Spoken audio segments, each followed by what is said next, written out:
truth universally acknowledged that a single man in possession of good fortune must be in want of a wife.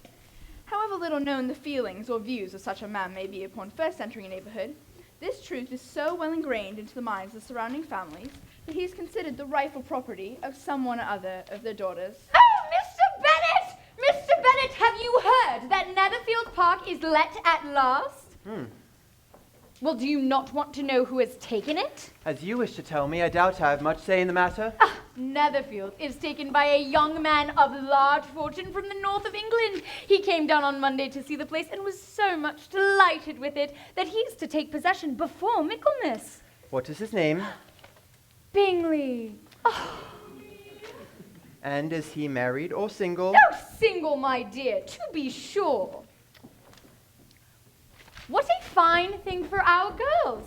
How so? How could it possibly affect them? My dear Mr. Bennet, how can you be so tiresome? You must know that I am thinking of his marrying one of them. Is that his design in settling here? Design? Nonsense! How can you talk so? But it is very likely that he may fall in love with one of them, and therefore you must go and visit him as soon as he comes. I see no occasion for that. You and the girls may go, or perhaps you may send them by themselves, which may still be better, for you are as handsome as any of them. Mr. Bingley may like you the best of the party. I have had my share of beauty. But when a grown woman has 5 grown-up daughters, she ought to give up thinking of her own beauty. My dear, you must go and visit him as soon as he is in the neighborhood. I shall send a few lines by you to assure him of my hearty consent to his marrying whichever one of the girls he chooses. Though I must put in a good word for my little Lizzie. Lizzie is not a bit better than the others, and I am sure she is not half so handsome as Jane, nor half so good-humored as Lydia. But you are always giving her the preference. They have none of them much to recommend them. No. They're all silly and ignorant like the other girls. But Lizzie has something more of a quickness than her sisters. Oh, you take delight in vexing me. You have no compassion for my poor nerves. You mistake me, my dear. I have a high respect for your nerves. They've been my old friends these last 20 years at least. Oh, do stop hiding back there.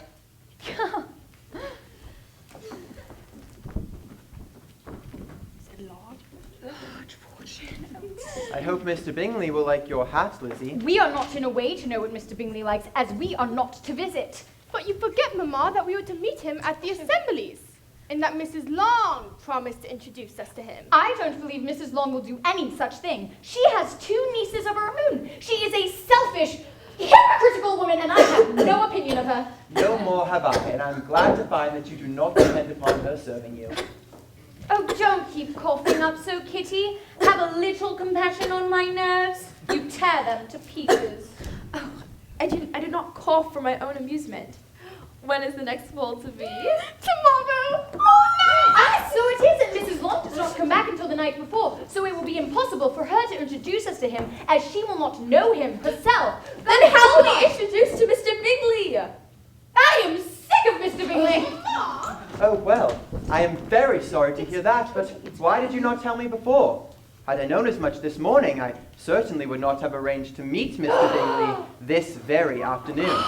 It is very unfortunate, of course, but as I'm going to pay him a visit, we cannot avoid the acquaintance now. Oh, Mr. Bennet! What an excellent father you have, girls.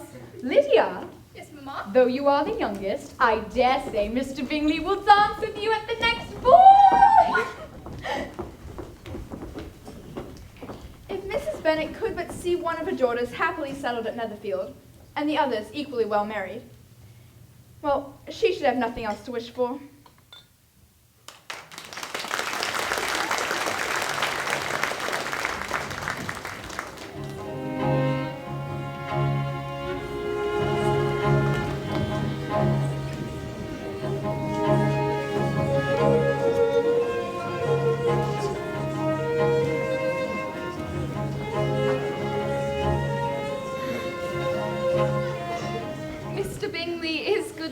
And such a gentleman. He has a pleasant countenance, and an easy, unaffected manner. Mr. Fitzwilliam William Darcy. He has noble mien. He has 10,000 a year. He is a fine figure of a man. He's much handsomer than Mr. Bingley. Now, girls. Do you like our Meryton assembly, Mr. Bingley? Do you not think there are a great many pretty women in the room? Which do you think is the prettiest? Oh, the eldest Miss Bennet, beyond a doubt. There cannot be two opinions on that point. Miss Bennet, may I have the honor? Yes. Oh. What a charming amusement for young people this is, Mr. Darcy. There is nothing like dancing after all. I consider it as one of the first refinements of polished society. Certainly, sir. And it has the advantage of being in vogue among the less polished societies of the world. Every savage can dance. Well, your friend performs delightfully. And I doubt not that you are an adept in the science yourself, Mr. Darcy. Do you often dance at St. James's? Oh, never, sir. Do you not think it would be a proper compliment to the place? It is a compliment which I never wish to pay if I can avoid it. How do you find Netherfield, Mr. Darcy? Mr. Bingley is pleased with the situation here at Netherfield. My word, I've never seen so many pretty girls in my life. You are dancing with the only handsome one in the room. Oh, she is the most beautiful creature I ever beheld. But Sister Elizabeth Bennet is very agreeable. Perfectly tolerable, I dare say, Oh. but not handsome enough to tempt me. You best return to your partner. Your smiles are wasted with me. I have rarely seen a collection of people in whom there was so little beauty. Mr. Darcy's proud, Most forbidding. disagreeable. Unworthy of being compared with Mr. Bingley. One cannot wonder that so very fine a young man, with family, fortune, and everything in his favour, should think highly of himself. If I may so express it, he has the right to be proud. I could easily forgive his pride if he had not mortified mine. Pride is a very common failing, I believe. By all that I've ever read, I'm convinced it is very common indeed, that there are very few of us who do not cherish a feeling of self-complacency on the score of some quality or other, real or imaginary. You do not lose much by not suiting his fancy, Eliza, for he's a most disagreeable man, not at all worth pleasing. I believe I may safely promise you to never dance with him.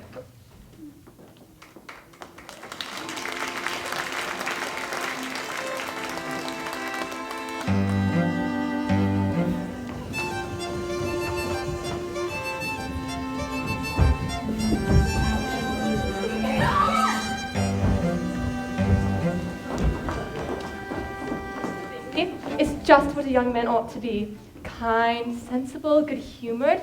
I never saw such good manners, so much ease, such perfect good breeding. He is also handsome, which a young man ought to be if he possibly can. I was very much flattered by him asking me to dance a second time. I did not expect such a compliment. That is one great difference between us. Compliments always take you by surprise, and me never. You cannot help but see her about 5 times as pretty as every other woman in the room. I give you leave to like him. Like many a stupider person. Lizzie! I've never heard you speak ill of a human in your life. I would not wish to be hasty in censoring anyone, but I always speak what I think. I know you do. It is that which makes the wonder. Tell me, did you like this man's sisters too? Their manners were not equal to his. Certainly not at first, but they are very pleasing women when you converse with them. Miss Caroline Bingley is to live with her brother and keep his house, and I would be very much surprised if we did not find a very charming neighbor in her. I'm not so convinced, but as you say, Mr. Bingley is just what a young man ought to be. Mr. Bennet! We had the most delightful evening, a most excellent ball. I wish you had been there. Jane was so admired. Everyone commented on how well she looked, and Mr. Bingley thought her quite beautiful and danced with her twice. She is the only creature in the room who he paid such a compliment. First, he danced with Miss Lucas. Oh, I was so vexed to see him stand up with her. But he did not admire her at all. He seemed quite struck with Jane as she went down to dance, and so he inquired who she was, and they got introduced, and then he asked her for the 2 next, and then the 2 fourths with Maria Lucas, and the 2 fifths with Jane again, and the 2 sixths with Lizzie, and the Boulogne. Oh, if he had any compassion for me, he would not have danced half so much. For God's sake, say no more of his partners. Oh, that he had sprained his ankle in the first dance. I am quite delighted with him. He is excessively handsome, and his sisters are charming women as well. I dare say the lace on Mrs. No Hurst's lace, gown. Mrs. Bennet. I protest against any descriptions of lace. Mr. Darcy is not so well worth listening to as his friend, Mr. Bingley, is he? Poor Lizzie to be only just tolerable. I beg you not to put it into Lizzie's head to be vexed by Mr. Darcy. It would be quite an insult to be liked by him. Lizzie, not handsome enough to dance with? I wish you had been there, my dear, and given him one of your set-downs. Oh, I quite detest the man. I danced with Captain Carter twice. I hope to see him in the course of the next day. He is to go to London the next morning. And I danced with Mr. Denny. Meryton is the militia headquarters for the whole winter. I know all of the officers' names and connections. From all that I can collect by your manner of talking, you must be the two silliest girls in the country. I've suspected it for some time, but I'm now certain. I am astonished, my dear, that you would be so quick to think of your own children as silly. If I would wish to think slightingly of anyone's children, it should not be my own. Oh, if my children should be silly, I must hope always to be sensible of it. Yes, but as it happens, they are all of them very clever.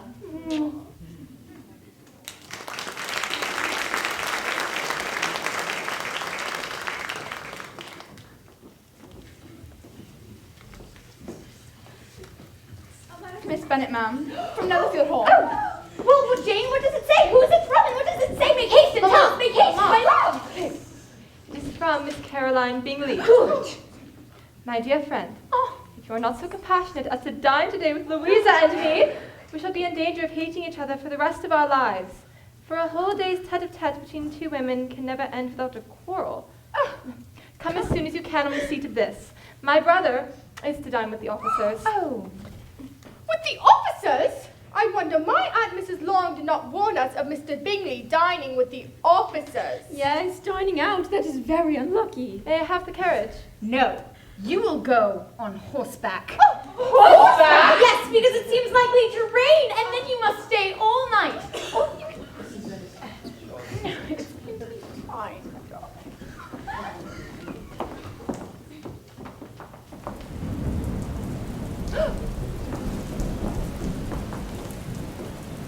Jane has not been gone long, and it is raining hard. I am uneasy for her. If the rain continues the whole evening without intermission, she certainly cannot come back. Oh, I am delighted.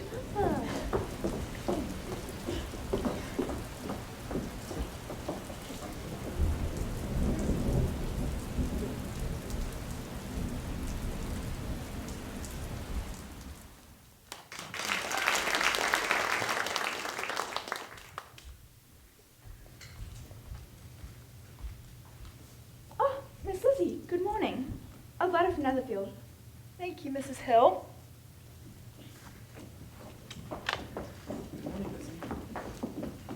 My dearest Lizzie, I find myself very unwell this morning, which I suppose is to be imputed through my getting wet through yesterday. My kind friends will not hear of my returning until I am better.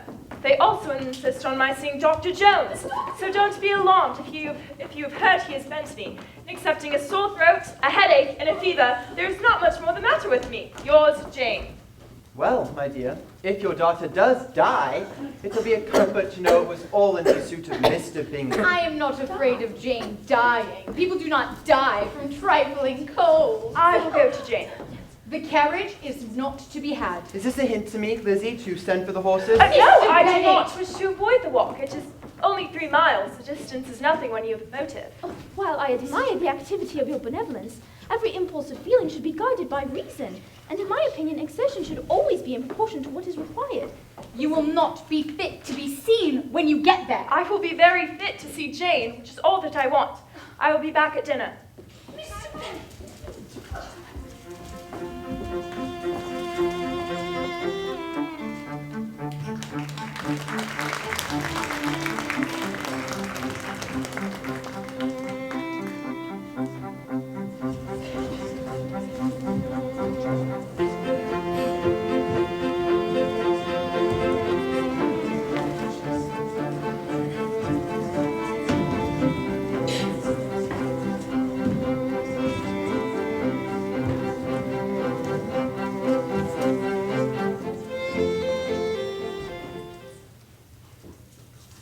write uncommonly fast.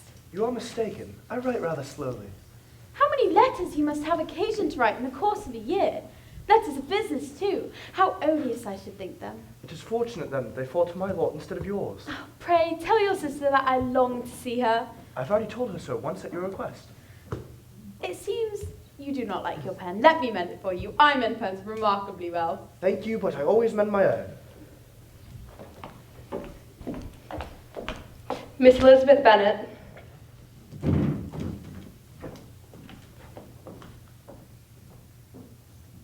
Good morning. My word. Please, pardon my appearance. May I inquire after my sister? Miss Bennet slept ill, and though up, is very feverish and not well enough to leave her room. Did you walk from Longbourn, Miss Bennet? I did. I say. Alice! Please escort Miss Bennet to her sister's room. Thank you. Thank you. She really looked almost wild. She did indeed, Louisa. I could hardly keep my countenance. Very nonsensical to come at all. Why would she be scampering about the country because her sister has a cold? Her hair so untidy, so blousy. I hope you saw her petticoat, 6 inches deep in the mud, and the dress that bit down to hide it not doing its office. I thought she looked remarkably well when she came into the room. Her dirty petticoat quite escaped my notice. You observed it, Mr. Darcy, I am sure, and I am inclined to think that you would not wish to see your sister make such an exhibition. Certainly not. To walk 3 miles, 4 miles, 5 miles, or whatever it is, up to her ankles in dirt, and alone, quite alone. What could she mean by it? It seems to me to show an abominable sort of conceited independence. The most country town indifference to decorum. It shows an affection for her sister that is very pleasing. I can guess the subject of your reverie. You are thinking about how unsupportable it would be to pass endless days in this society. And indeed, I am quite of your opinion. Your conjecture is totally wrong, I assure you. My mind was more agreeably engaged. I was focused on the very great fact of which a pair of fine eyes in the face of a pretty woman can bestow. Yes. Oh, astonishing! How long has Miss Elizabeth Bennet been such a favourite? And pray, when am I to wish you joy? That is exactly the question I expected you to ask. A woman's imagination is very rapid. It jumps from admiration to love, from love to matrimony, in but a moment. Absolutely. I have excessive regard for Miss Bennet. She really is a sweet girl, and I wish with all my heart that she is well settled. But with such a mother and father, such low connections, I'm afraid there's no chance of it. I think I have heard their uncle is an attorney who lives somewhere near Cheapside. Cheapside? If they had uncles enough to fill all of Cheapside, it would not make them one jot less agreeable. But it would very materially lessen their chance of marrying men of any consideration in the world. Alice, as Miss Jane Bennet is feeling no better, my sisters and I feel obliged to invite Miss Elizabeth Bennet to stay at Netherfield. Please dispatch a servant to acquaint her family of her stay and to bring back a fresh supply of clothing. Thank you.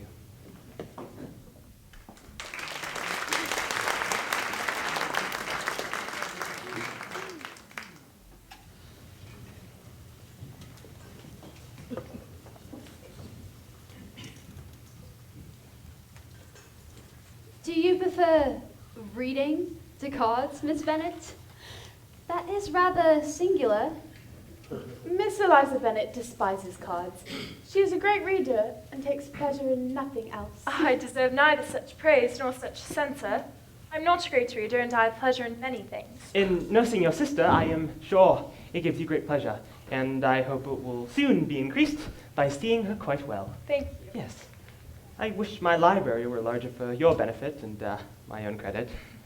What a delightful library you have at Pemberley, Mr. Darcy. It has been the work of many generations. Ah, you've added so much to it yourself. Oh, You were always buying books. I cannot comprehend the neglect of a family library in days such as these. Neglect!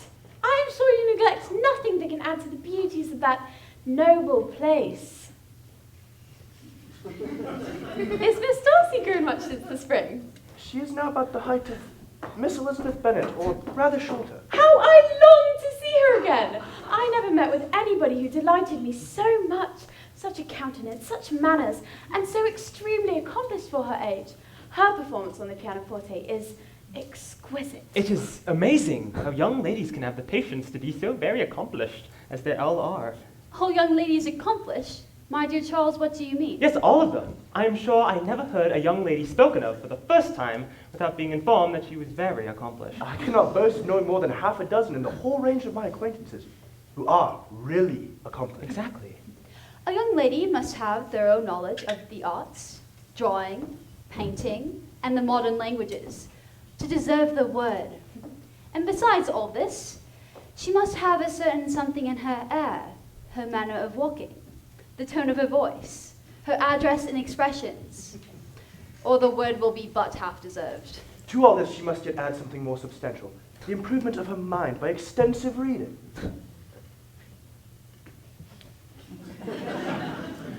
I'm surprised at your knowing 6 accomplished women. I'd rather wonder at your knowing any. Are you so severe upon your own sex as to doubt the possibility of a woman of my description? I never saw such a woman. I never saw such grace and elegance and intelligence as you describe united. I know many women who answer this description. Miss Elizabeth Bennet, let me persuade you to take a turn around the room. I assure you it is very refreshing after sitting so long in one attitude. Mr. Darcy, will you join us? I would only interfere. What can you mean, Miss Bennet? Our surest way of disappointing him will be to ask nothing about it. I require an explanation for your motives, Mr. Darcy. You choose this method in passing the evening because you are conscious that your figures appear to the best advantage in walking. I can admire you much better from here. Oh, astonishing! How shall we punish him for such a speech? Laugh at him. Mr. Darcy is not to be laughed at. The wisest and best of men may be rendered ridiculous by those whose entire object in life is a joke. Follies and nonsense, whims and inconsistencies do divert me, but I own them and I laugh at them whenever I can. Oh, it has been the study of my life to avoid these weaknesses, which often opens up a strong understanding to ridicule. Such as vanity and pride. Yes, vanity is a weakness indeed, but pride, where there is a real superiority of mind, pride will always be under good regulation. Your examination of Mr. Darcy is over, I presume? And pray, what is the result? I believe I may safely say Mr. Darcy has no defect. He owns it himself without disguise. No, I have made no such pretension. I have faults enough, but they are not, I hope, of understanding. My temper I dare not vouch for. I cannot forget the follies and vices of others so soon as I ought, nor their offences against me. My good opinion, once lost, is lost forever. That is a failing indeed, but you have chosen your faults well. I really cannot laugh at it. You're safe from me.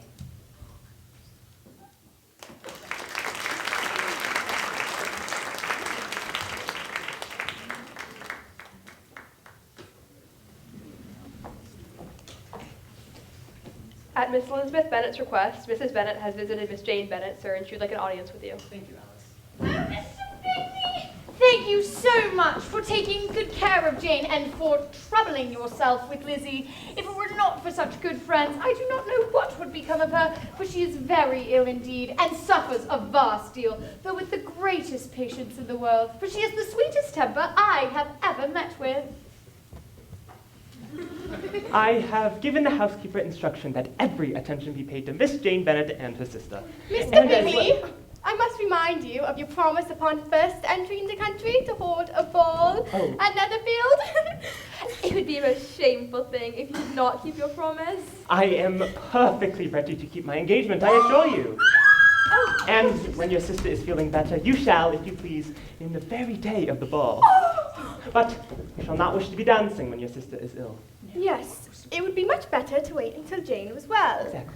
And by that time, perhaps Captain Carter will be in Meryton again as well. And when you have given your ball, I shall insist upon their giving one also. I could tell Colonel Forster it will be quite a shame if they do not. Oh, it appears that Bennet's coach is ready. The Bennet's coach is ready, sir. Thank you, Alice. Thank you again, Mr. Bingley. Good day to you all. We are off to visit Sir William and Lady Lucas. What an agreeable man Sir William is. Such a man of fashion. He always has something good to say to everybody. That is my idea of good breeding. And those who fancy themselves important, but never opened their mouths, quite mistake the matter. Goodness me. I hope you will give your mother-in-law a few hints when this desirable event takes place. as to the advantage of holding her tongue. And if you can compass it, do cure the younger girls of running off to their officers.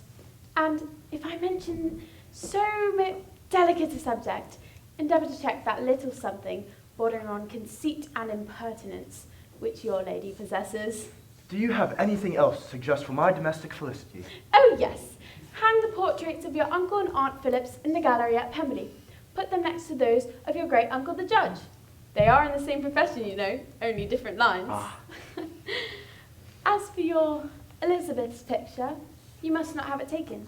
For what painter could do justice to those beautiful eyes? Oh yes, their expression would be hard to capture indeed, but the shape and the colour and the eyelashes so remarkably fine might be captured.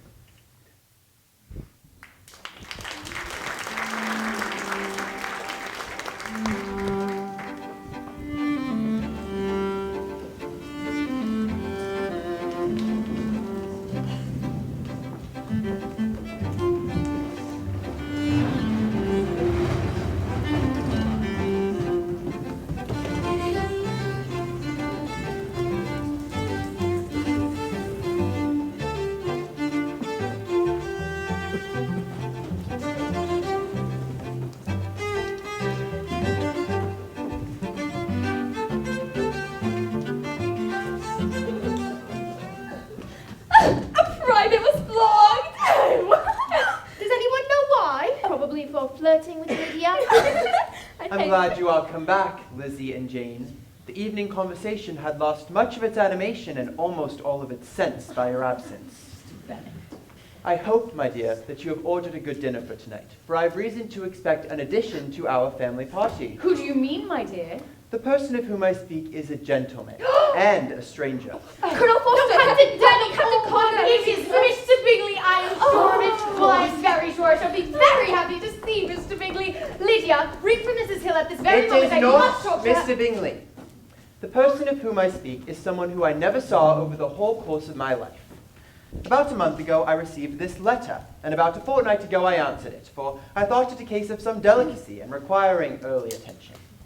It is from my cousin, Mr. Collins, who, when I am dead, may turn you all out of this house as soon as he pleases. Pray do not talk of that odious man. I think it the hardest thing in the world that your estate should be entailed away from your own children. And I am sure that if I had been in your position, I should have tried long ago to do something or other about it. Mother, I have tried to explain to you the nature of an entail. I know you're bitterly against settling your fortune away from your family of 5 daughters in favour of a man whom nobody cares anything about, but father cannot do anything about it. It certainly is a most iniquitous affair, but nothing can clear Mr. Collins from the guilt of inheriting Longbourn. No. However, if you will listen to his letter, you may perhaps be softened by his manner of expressing himself. I'm sure I shall not, and I think it very impertinent for him to write to you at all, and very hypocritical. I hate such false friends. Why could he not have kept on quarrelling with you as his father did before him? He does seem to have had some filial scruples on that front, as you will hear. Mary.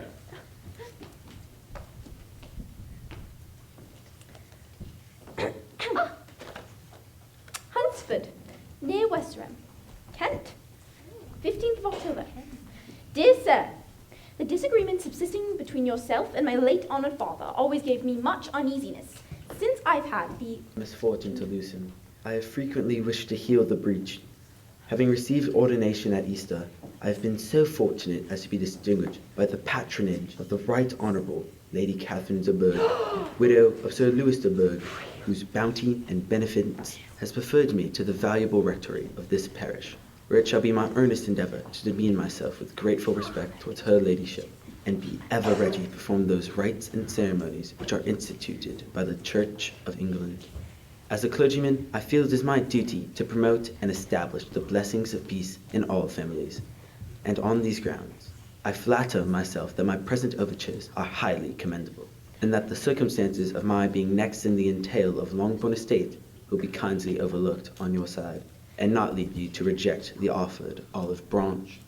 I cannot be otherwise than concerned at the means of injuring your amiable daughters, and beg leave to apologize for it, as well as to assure you of my readiness to give them every possible amends, but of this hereafter.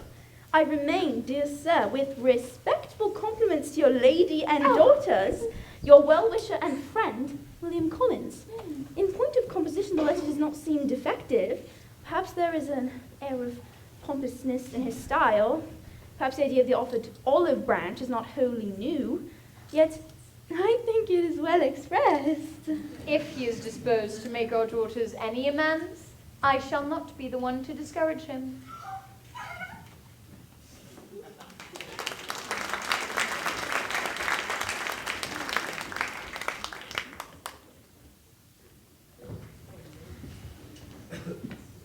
Mrs. Bennet, may I compliment you on having so fine a family of daughters? I have heard much of their beauty, but in this instance, fame has fallen short of the truth. I do not doubt, but you'll see them all disposed of in marriage in due time. I wish with all my heart that may prove to be true, for else they will be destitute enough. You allude perhaps to the entail of this estate. Ah, sir, I do indeed. I am very sensible, madam, of the hardship to my fair cousins, and could say much on the subject, but I am cautious of appearing forward. But I can assure these young ladies that I come prepared to admire them. Lady Catherine, your patroness, said she was a widow, sir. Has she any family? She has only one daughter, the heiress of Rosings. Rosings is an extensive property. Ah, so she is better off than many girls. And what sort of young girl is she? Is she handsome? She is the most charming young lady indeed. Lady Catherine herself says so, in point of true beauty. Mr. Berg is far superior than the handsomest of the sex, because there's that in her features which marks a young lady of distinguished birth. Oh. She is unfortunately of a sickly constitution, which has prevented her from making progress in many accomplishments which she cannot otherwise fail. Lady Catherine has asked me twice to dine at Rosings, and sent for me only the Saturday before to make up a poor quadrille in the evening. Okay. Mr. Berg's in different state of health unhappily prevents her being in town, and by that means, as I told Lady Catherine one day, has deprived the British court of one of its brightest ornaments. Her ladyship seemed pleased with the idea. You may imagine that I'm happy on every occasion to offer those little delicate compliments which are always so acceptable to the ladies. Do these pleasing attentions come from the impulse of the moment, or are they a result of previous study? Although I sometimes try and amuse myself with arranging such little elegant compliments as may be adapted to ordinary occasions, I always wish to give them unstated an air as possible. And nobody would ever think otherwise. Good night, Mr. Collins. Mr. Bennet, wait. Mr. Blah, blah, Bennet, blah. Mrs. Bennet, would you do me the honor? I think the time is right we speak about this most pressing issue. That is, if the ladies would be so kind and excuse us for a moment. Yes, yes, of course. Good night, girls.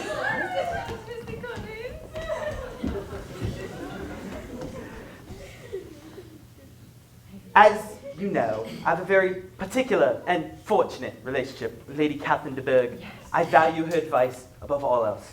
Well, she has condescended to advise me to marry as soon as I can, provided I choose with discretion. Having now a good house and very sufficient income, I intend to marry. And in seeking a reconciliation with the long-born family, I mean to choose one of your daughters, as I have found them as handsome and as amiable as it was represented by common report. I wish to caution against choosing my eldest daughter. Jane, I'm very happy to say, is likely to be soon engaged. But only if to change from Jane to Elizabeth. Elizabeth is next to Jane in seniority and is equal in beauty. Yes, I quite agree. Good evening, Mrs. Bennet. Good evening, Mr. Collins. Mrs. Bennet might have 2 daughters married. Won't Miss Lizzie be surprised?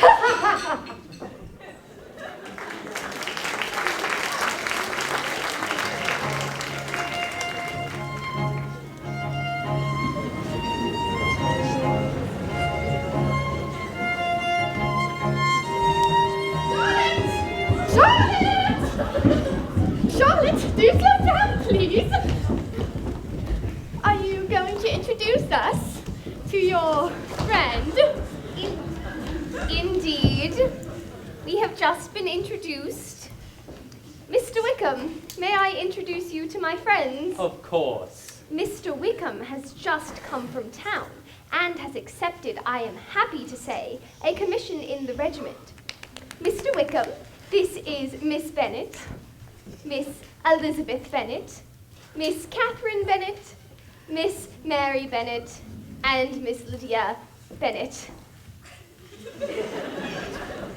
Ladies, it was the prospect of good society that was my chief inducement to enter the corps. I knew to be a most respectful, agreeable corps, and my friend tempted me further by the excellent society Meryton had to offer. I can see now that my friend did not exaggerate. Oh, Miss Bennet, I was just on my way to Longbourn to inquire after your health and to send an invitation to you and your family to the ball at Netherfield, which is to take place Tuesday night. Thank you, Mr. Bingley. Yes. I'm sure we will all accept your kind invitation. Mr. Bingley, oh, Mr. Darcy, I believe you both know Charlotte. This is Mr. Wickham. Mr. Wickham has just come from London. He is to have a lieutenant's commission. Oh, welcome to Meryton, Mr. Wickham. Well, good day. I will see you Tuesday night. Thank you, Mr. Bingley. Good day.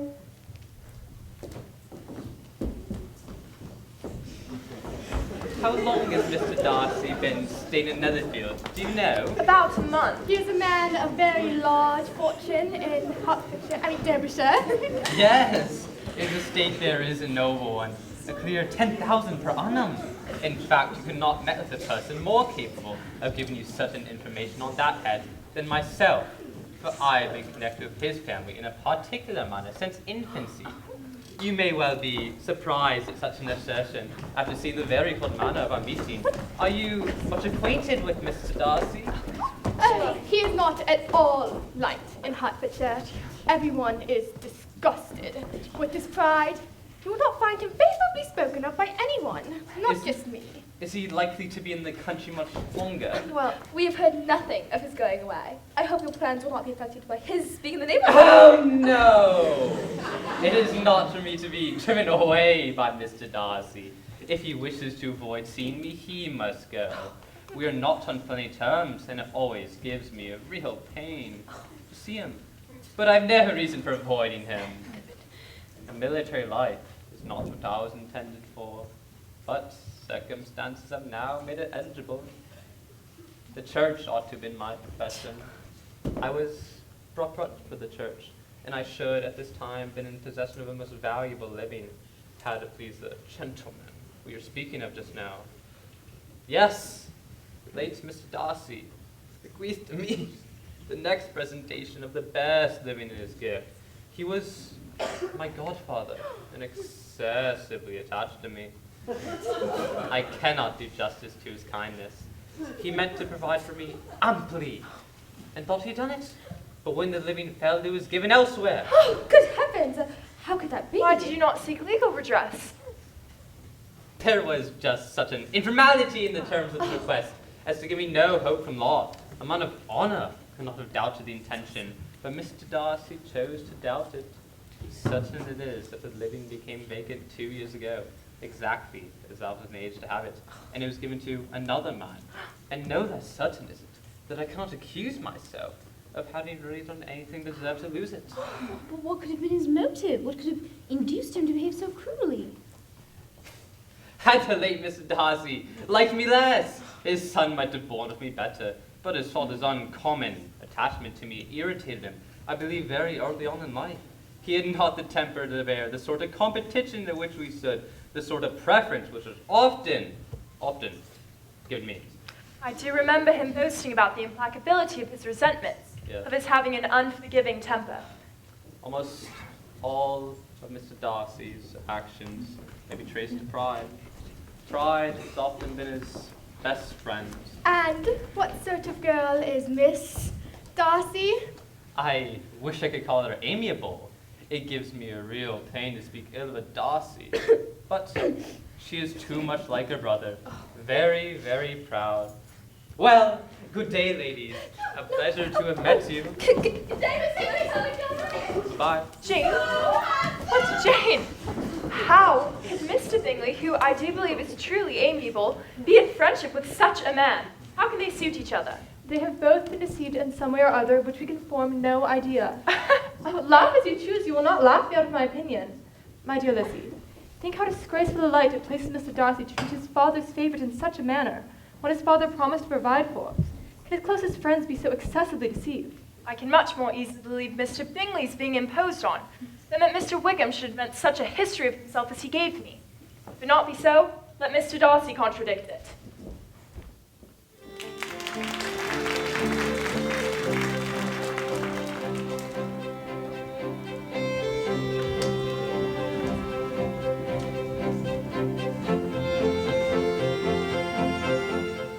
It is certain that Jane will soon be engaged to Mr. Bingley. He is such a charming young man, and so rich, and lives but 3 miles from Longbourn. It is such a comfort to think how fond the Bingley sisters are of Jane, for they must desire the connection as much as we do. It is, moreover, such a promising thing for my younger daughters, as Jane's marrying so greatly must throw them in the way of other rich men. I trust, with good wishes, that you will soon be equally fortunate. Careful, Miss Bennet. I believe our conversation is being overheard by Mr. Darcy. What is Mr. Darcy to me, pray, that I should be afraid of him? I believe we owe him no such particular civility as to be obliged to say nothing he might not like to hear. For heaven's sake, Mrs. Bennet, speak lower. What advantage can it be for you to offend Mr. Darcy? You'll never recommend yourself or Jane to his friend by so doing. Bingley likes your sister undoubtedly, but he may never do more than like her if she does not help him on. But she does help him on just as much as her nature will allow. Remember, Eliza, that he does not know Jane's disposition as you do. But if a man is impartial to a woman, he will not endeavour to conceal it. Perhaps he must, if he sees enough of her. But though Jane and Bingley meet tolerably often, it is never for very long together. And, as they are always in large mixed parties, Jane should therefore make the most of every half hour in which she can command his attention. Once she's secure of him, there will be more leisure for falling in love as much as she chooses. I wish Jane success with all my heart. And if she were married to him tomorrow, I should think she had as good a chance of happiness as if she had been studying his character for 12 months. You make me laugh, Charlotte, but it does not sound. You know it is not sound, and that you would never act this way yourself.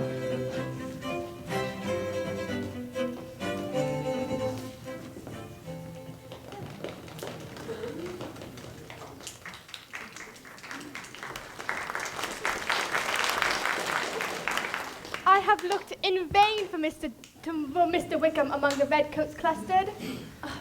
Lydia is to dance with him for half the evening, and me for the other. Sadly, Miss Bennet, Mr. Wickham was obliged to go to town on business the day before, and has not yet returned.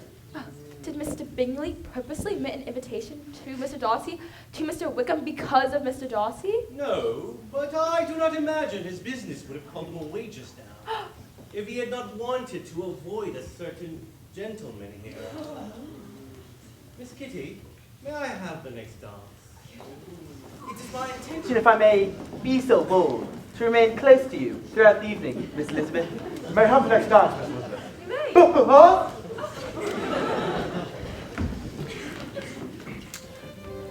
I love a Duke of Kent's waltz. Indeed. It is your turn to speak, Mr. Darcy. I talked about the dance, now you ought to comment on the size of the room and the number of couples. Oh, I'm perfectly happy to oblige. Please, advise me of what you'd like to most hear. Very well. Perhaps by and by I may find that private balls are much more pleasanter than public ones. But for now we may be silent.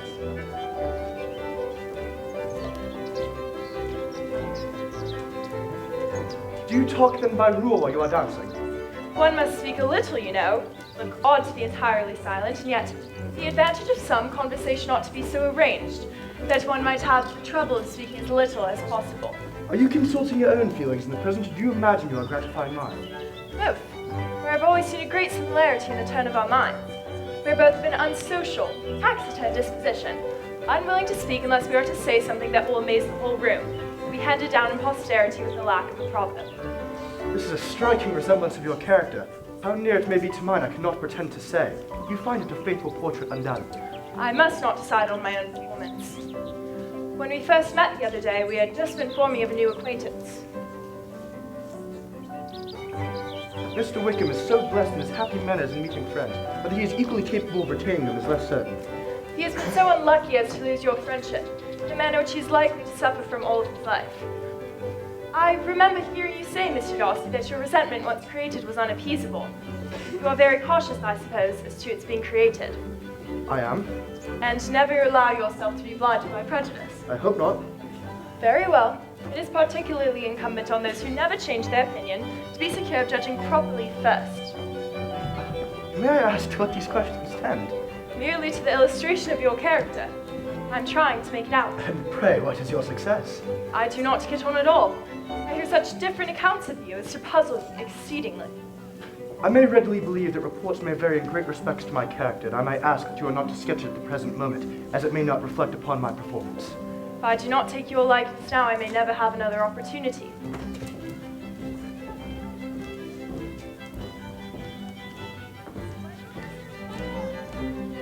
I would by no means suspend any pleasure of yours.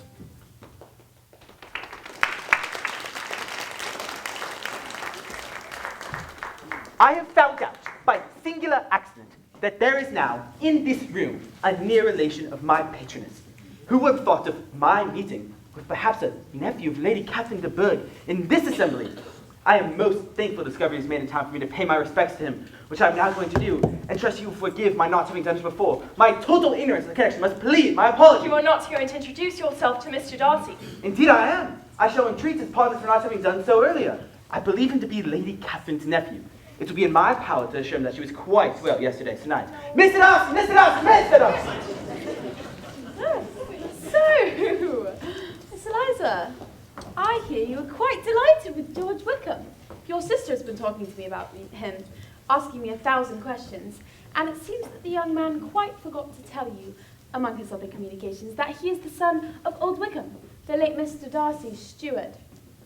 Let me recommend you, however, as a friend, not to give implicit confidence to all his assertions, for as to Mr. Darcy using Miller, it is perfectly false, for on the contrary, he has always treated him remarkably well, though George Wickham has treated Mr. Darcy in a most infamous manner. I do not know the particulars, but I know very well that Mr. Darcy is not in the least to blame. I pity you, Miss Liza, for this discovery of your favourite's guilt, but given his descent, one could not expect much better. His guilt and descent on your account appear to be the same. I've heard you accuse him of nothing worse than being the son of late Mr. Darcy's steward, and that he informed me of himself. No, I beg your pardon. Excuse my interference, it was kindly meant. Oh, Miss Mary, this is Ardons. I need to get back a little bit.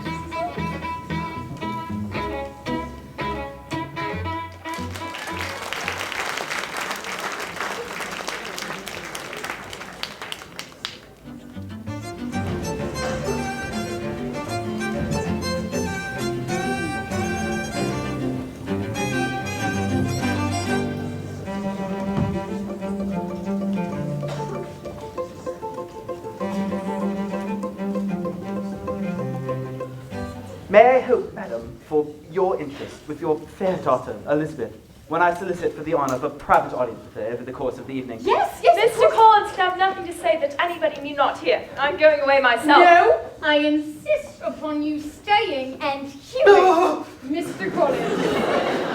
Girls, I need you upstairs immediately.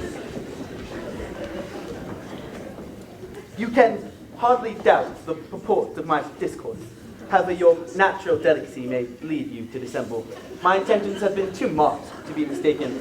Almost as soon as I entered the house, I singled you out as a companion for my future life. But before I run away with my feelings on the subject, perhaps it would be advisable for me to say my reasons for marrying, and, moreover, for coming to Hertfordshire with the design of selecting a wife, as I certainly did. Well, there is right for every clergyman in easy circumstances, like myself, to set the example of matrimony in his parish. Secondly, that I am convinced will add very greatly to my happiness. And thirdly, which perhaps I ought to mention earlier, it is by the particular advice and recommendation of the very noble lady whom I have the honour of calling patroness. Twice has she condescended to give me her opinion on the subject. Mr. Collins, you must marry. Choose a gentleman for my sake, and for your own, that to be an active, useful sort of woman. Find such a woman as soon as you can, and I will visit her. As I am to inherit this estate after the death of your honoured father, I could not satisfy myself without resolving to choose a wife from among his daughters, that the loss of them might be as little as possible when the melancholy event takes place. And now, nothing remains for me but to assure you in those animated language of the violence of my affection. To fortune, I am hopefully indifferent. I shall make no demand of that nature on your father, as I am well aware I cannot comply with. On that head, therefore, I shall be uniformly silent. And you may assure yourself that no ungenerous reproach shall ever pass my lips when we are married. You are too hasty, sir. You forget I've made no such answer. Accept my thanks for the compliment you are paying me. I'm very sensible of the honor of your proposals, but it is impossible for me to do otherwise than to decline them. Papa, I am not now to learn that it is usual with young ladies to reject the addresses of the man whom they secretly mean to accept when he first applies for their favor, and that sometimes refusal is repeated a second or even a third time. I am therefore by no means discouraged by what you've just said, and shall hope to lead to the altar ere long. I do assure you I'm not one of those females who is so daring to risk their happiness on the chance of being asked a second time. I'm perfectly serious in my refusal. When I do the honor of speaking to you next on the subject, I hope to receive a more favorable answer than you have given me now. I am far from accusing you of cruelty at present, as I know it to be the established custom of your sex to reject the man on the first application, and perhaps even now you have said as much to encourage my suit as would be consistent with the true delicacy of the female character. Jane, come down here! It is such fun! Mr. Collins has asked Elizabeth to marry him, but she refuses to have him! If my words can so far appear to you as a form of encouragement, I know not how to convince you of its being one. You must give me leave to flatter myself, my dear cousin, that your refusal of my addresses is merely words, of course. My situation in life, my connections with the family of de Burgh and of your own, are circumstances highly in my favor. And despite your manifold attractions, it is by no means certain that another offer of marriage may ever be made to you. I therefore must attribute it to your worship increasing my love by suspense, according to the usual practices of elegant females. Do not consider me an elegant female intending to plague you. It is a rational creature, speaking the truth from her heart. You are uniformly charming, and I am persuaded that when sanctioned by the express authority of both your excellent parents, my proposal would not fail to be acceptable. Depend on it, Mr. Collins, that Lizzie shall be brought to reason. I will speak to her about it directly. She is a very headstrong, foolish girl, and does not know her own interest, but I will make her see it. Pardon me for interrupting you, madam, but she really is a headstrong and foolish girl. I know not whether she would altogether be a very desirable wife for a man in my situation. You quite misunderstand me, Mr. Collins. She is only headstrong in matters such as these. In everything else, she is as good-natured a girl who ever lived. You must pardon me. I must leave. Please, quiet now, my dear. Mr. Bennett, you must go. You want in immediately. We are in uproar. Lizzie will not have Mr. Collins, and if we do not make haste, Mr. Collins will not have Lizzie. I have not the pleasure of understanding you. Of what are you talking? Of Lizzie and Mr. Collins. Lizzie is saying that she will not have Mr. Collins, and if we do not change her mind, Collins will change his mind, and he will not have Lizzie. And what am I to do on the occasion? It seems a hopeless business. Speak to her about it directly. Tell her that you insist upon her marrying Mr. Collins. Let her be called down. She shall hear my opinion. Thank you, Mr. Bennett. Elizabeth! I have sent for you on an affair of importance. I understand that Mr. Collins has made you an offer of marriage. Is it true? It is true. Very well. And this offer of marriage you have refused. I have, sir. Very well. We now come to the point. Your mother insists upon you accepting it. Is it not so, Mrs. Bennet? Yes, or I will never see her again. An unhappy alternative is before you, Elizabeth. From this day on, you must become a stranger to one of your parents. Your mother will never see you again if you do not marry Mr. Collins, and I will never see you again if you do.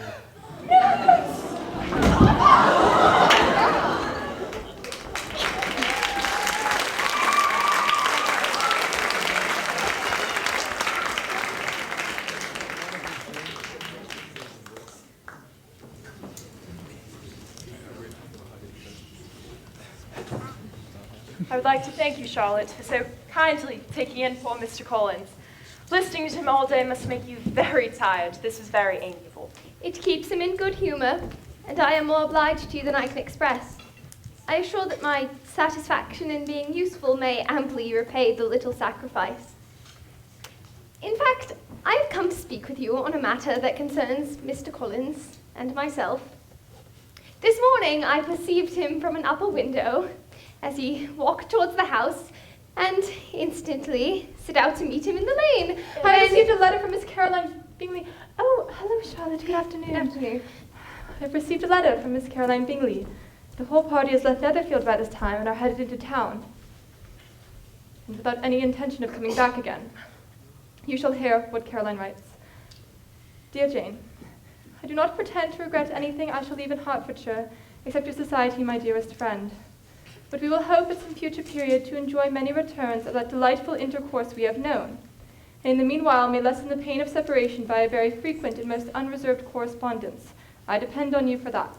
It is unlucky you will not see your friends before they leave the country. But may we not hope that the period of future happiness to which Miss Bingley looks forward may arrive earlier than she is aware?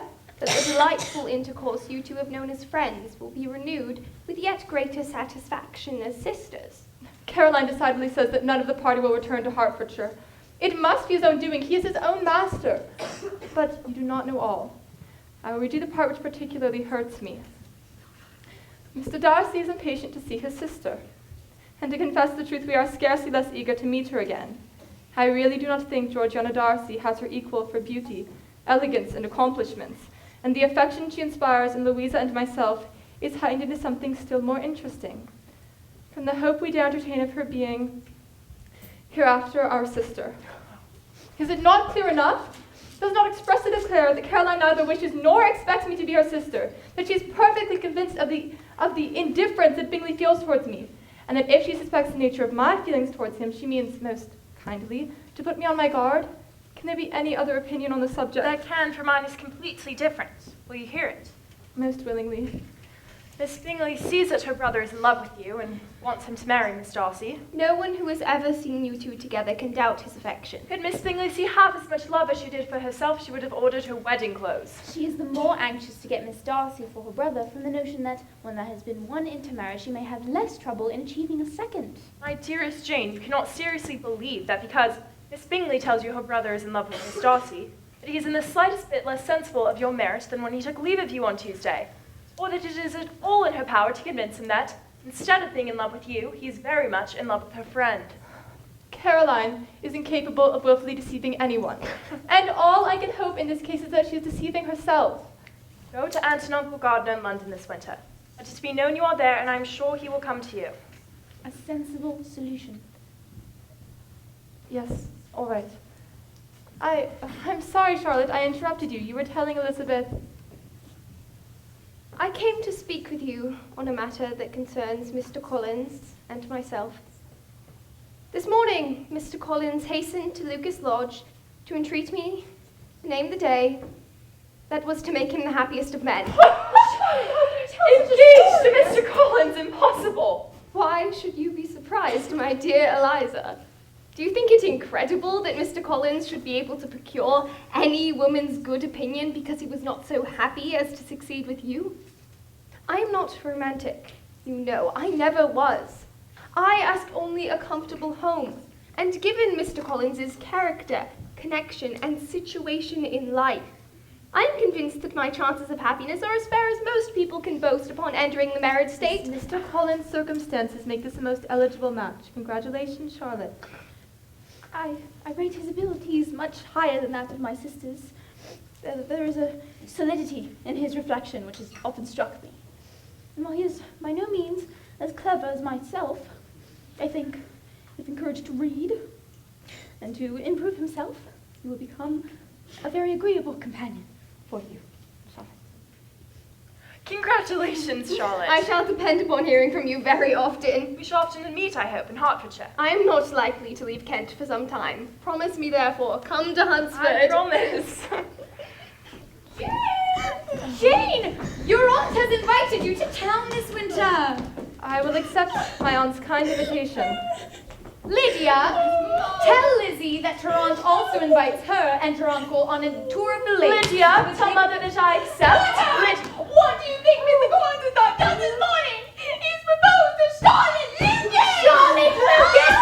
This is your doing, Elizabeth. It is the hardest thing in the world that I should be forced to make way for Charlotte Lucas so that she may become mistress of this house, and I will live to see her take my place in it! Do not give way to such gloomy thoughts. Let us hope for better things. Let us flatter ourselves that I may be the survivor.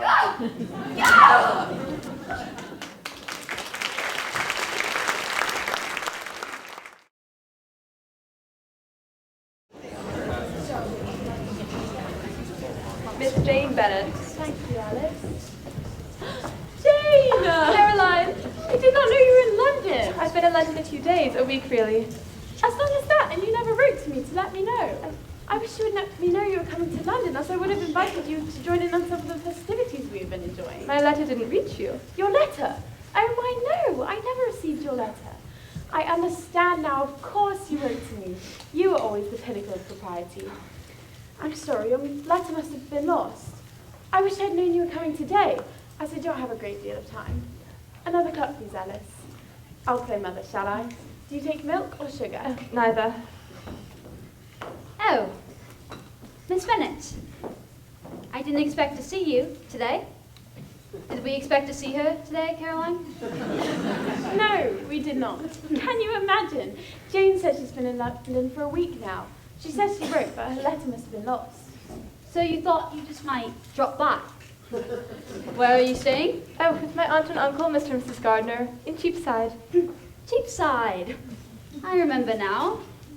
Well, I'm sorry we didn't know that you were dropping by. Caroline and I have an appointment at the dressmaker's, and we must leave momentarily. Pour a tiny bit of tea for me now, Caroline. Oh, you both look well. Oh, yes. London has done wonders for the both of us. And how does your brother like London? He is well, but so much engaged with Mr. Darcy that we scarcely ever see him. We will be having dinner with Miss Darcy this evening. She really is the most accomplished young woman. Charles has grown quite fond of Miss Darcy. Oh, yes. Most fond. And Mr. Hurst? I beg your pardon? How is Mr. Hurst? Same as always. Well, it's been lovely to see you, Caroline, but we mustn't be late for our appointment. Alice, Miss Bennett's hat and coat. Are you visiting London the whole winter? I am. Then we will be sure to call upon you as soon as we possibly can. Are you staying in London for the whole winter? Why must you say that to her? Now we must go see her? Come, Caroline, you have the most horrible habit of always being late.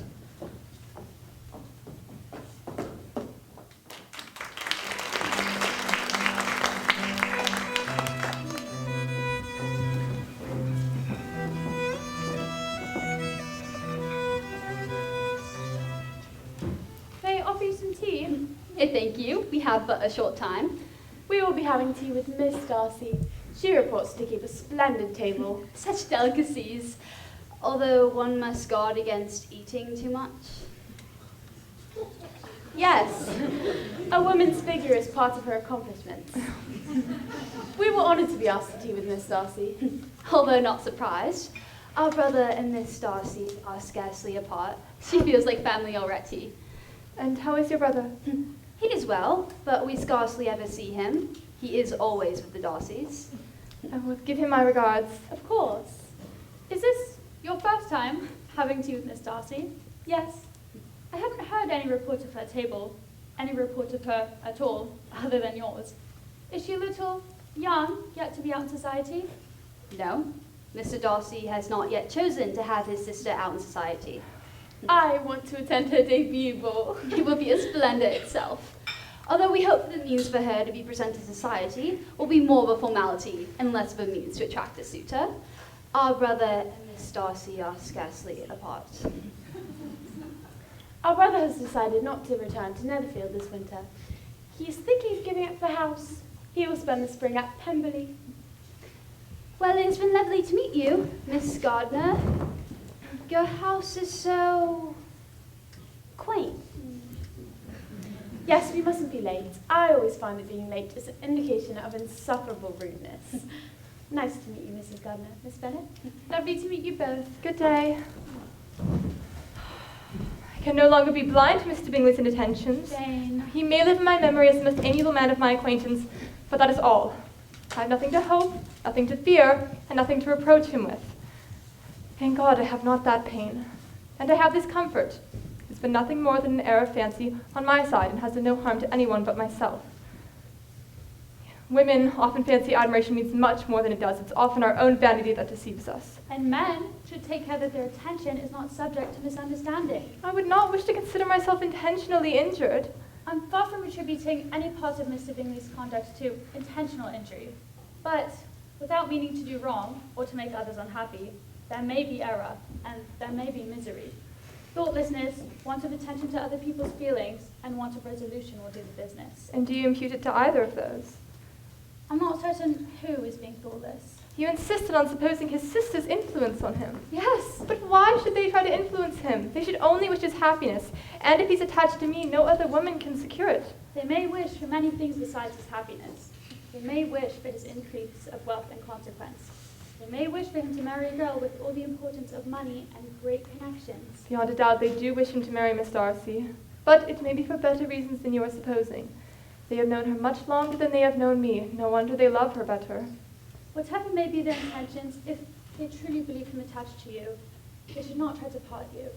But if he were so, they would not be able to. If he had at all cared for me, we would have met long ago. He knows of me being in London. I am certain from something Caroline said. And yet, it would seem, by her manner of talking, as if she was trying to persuade herself that he was really partial to Miss Darcy. I do not understand it. If I were not so afraid of judging harshly, I might be inclined to say that there's a strong appearance of duplicity in all of this. I agree. Oh, then Lizzie is right. I've been entirely deceived by Miss Caroline Bingley's regard for me.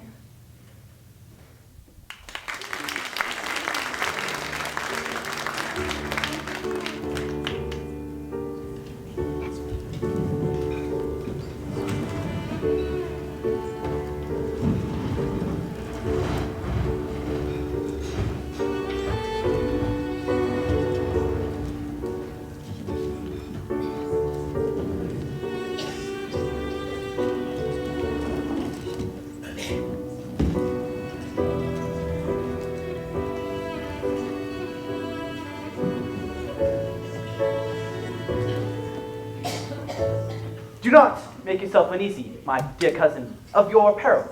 Lady Catherine is far from requiring that elegance of dress in us which becomes herself and her daughter. She will not think the worse of you for being simply dressed. She likes the distinction of rank preserved. My patroness, Lady Catherine de Bourgh. Your ladyship, my friend and Mr. Collins's cousin, Miss Elizabeth Bennet. Your ladyship?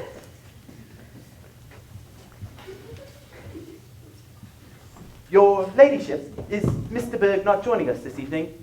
Sadly not. She has a cold. A tragedy. Yes. Please tell her we hope she is better soon.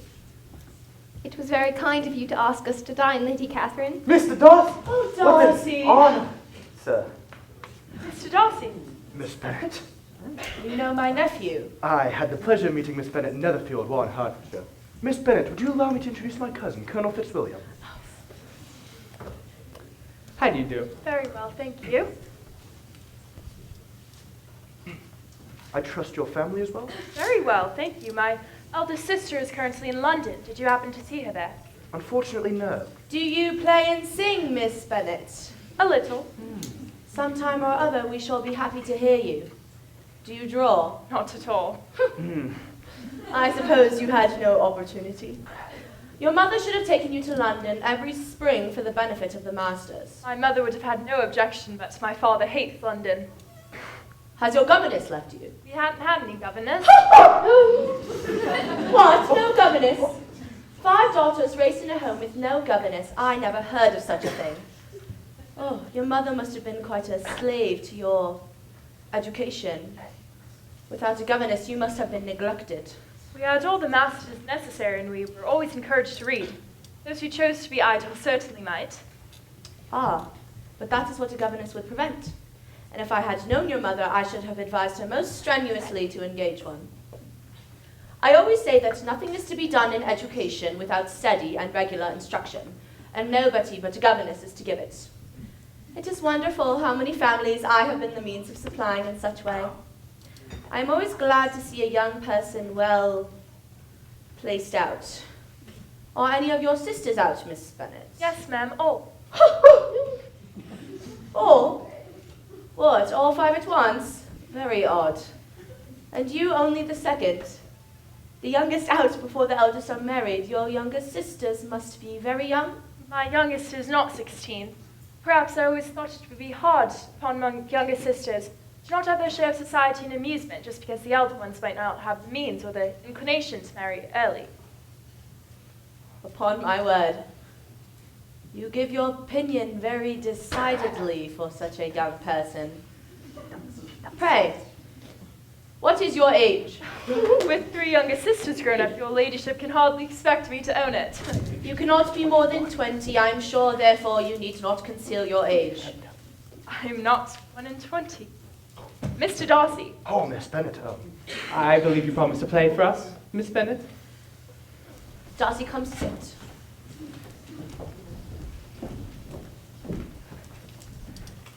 How does Georgiana get on, Darcy? Georgiana plays very proficiently. I'm glad to hear such a good account from her, and pray tell her from me she cannot expect to excel if she does not practice a good deal. I assure you, ma'am, she needs not such advice. Georgiana practices very constantly. So much the better. It cannot be done too much, and when I next write her, I shall charge her not to neglect it on any account. Mrs. Collins, you are welcome to come to Rossing's every day and play the pianoforte in Mrs. Jenkinson's room. She would be in nobody's way, you know. Not in that part of the house. I thank you for your kindness, Lady Catherine. You mean to frighten me, Mr. Darcy, by coming in all this state to hear me? I will not be alarmed though your sister does play so well.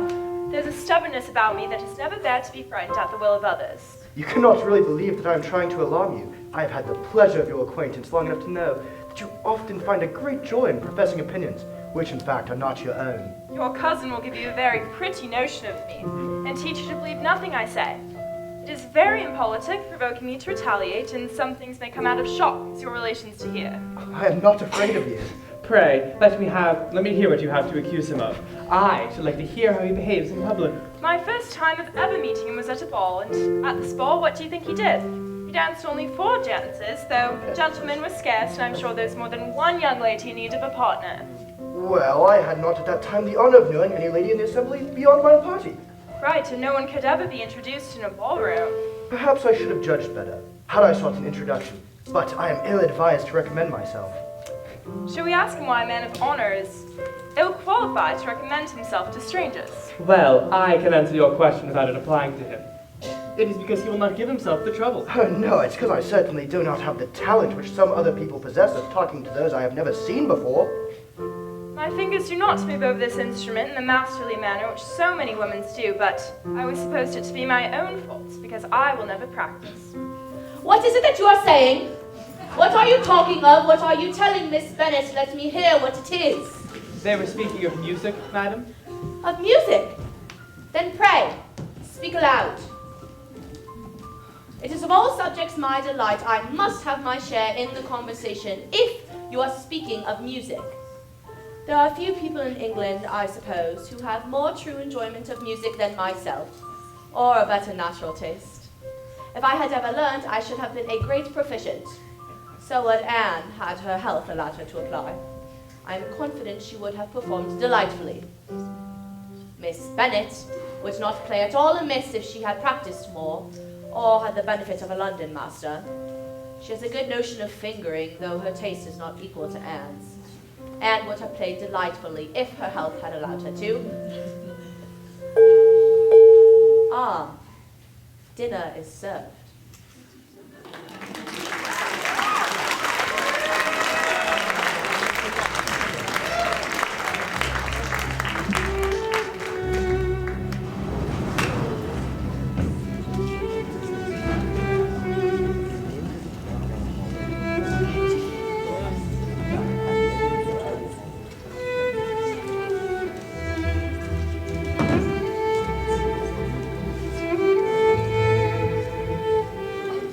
I have been taking a tour of the park, as I generally do each year, and intend to close it with a call at the parsonage. Colonel Fitzwilliam, welcome. Can I offer you a cup of tea? Oh, no, thank you. Do you certainly leave Kent on Saturday? Yes, if Darcy does not put it off again. But I am at his disposal. He arranges the business just as he pleases.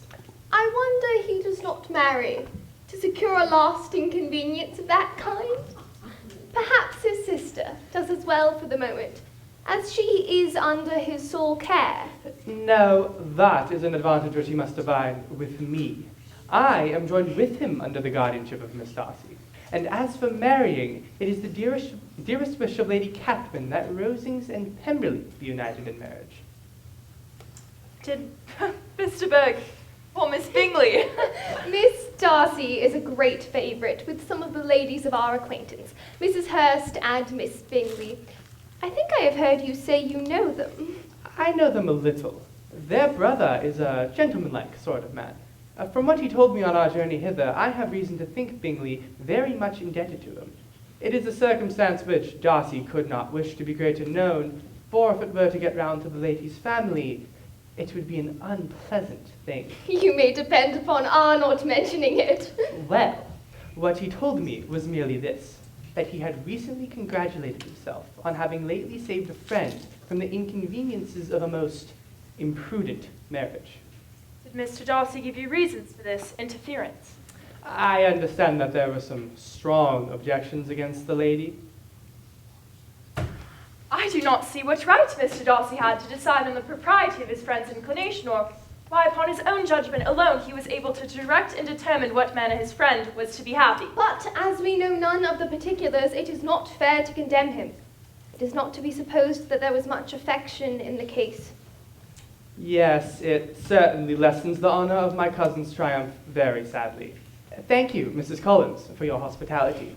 I hope I'll have the honor of seeing you both for dinner at Rosings this evening. You may count on it, Colonel Fitzwilliam. To Jane herself there could be no possibility of objection. All loveliness and goodness as she is, neither could anything be urged against my father, who, with some peculiarities, has a manner Mr. Darcy need not disdain, and a respectability which he will probably never reach. Please convey my apologies, Charlotte. I have a headache. I will not be dining at Rosings.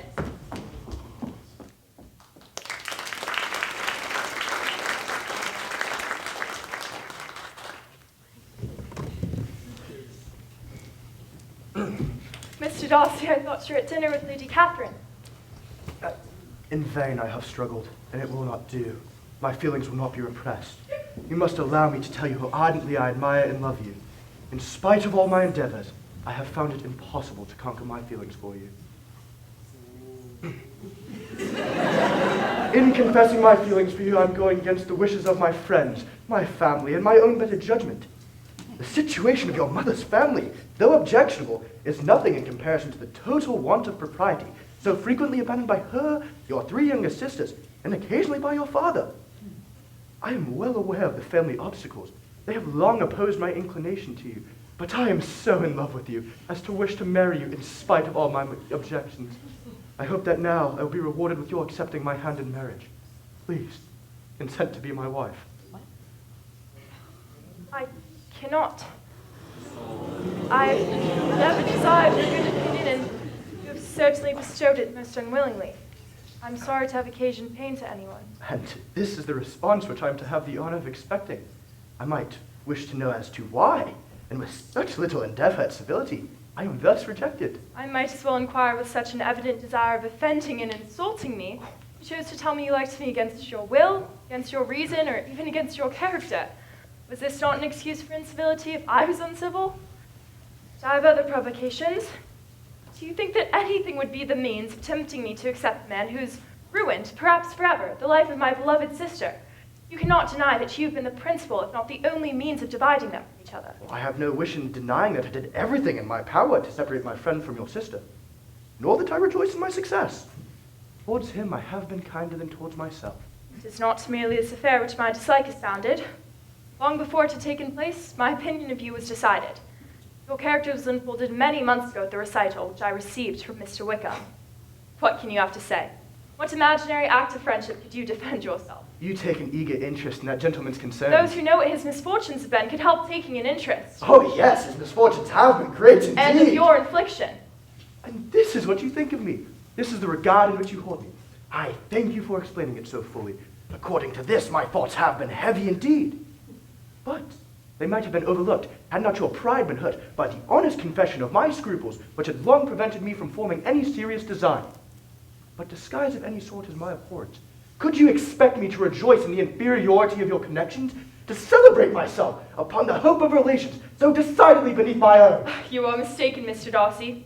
If you believe the motive of your declaration could have done anything, as it spared me the concern I felt in refusing you, had you behaved in a more gentlemanlike manner. You could not have made the offer of your hand in any way that would have tempted me to accept it. I had not known you a month before I decided you were the last man on earth who I would have prevailed to marry.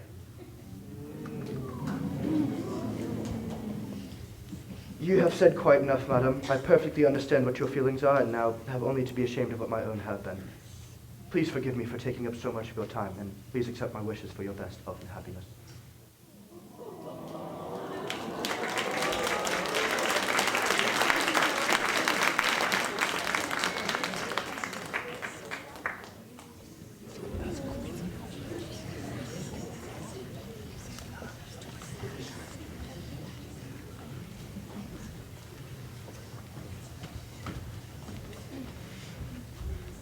I have been walking this grove for some time in the hope of meeting you.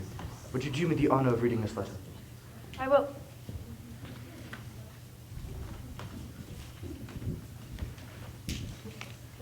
Be not alarmed, madam, on receiving this letter by the apprehension of it containing any repetition of those sentiments which were last night so disgusting to you.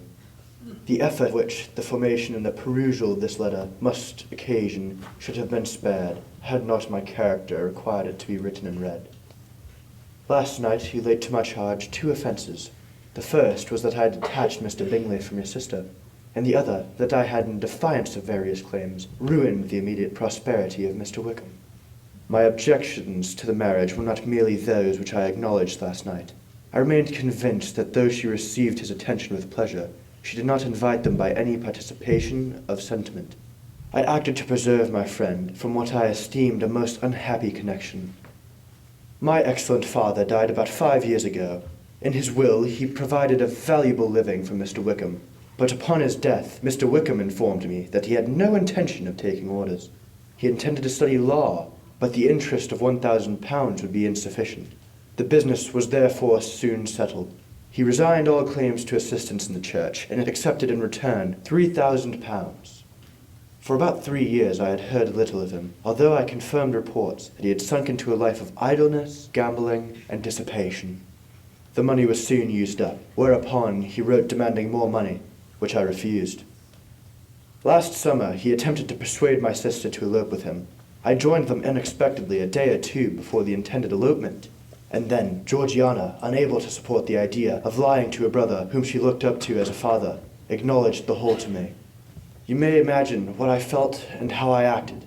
Mr. Wickham's chief object was unquestionably my sister's fortune, but I cannot help supposing that the hope of revenging himself on me was a strong inducement. His revenge would have been complete indeed.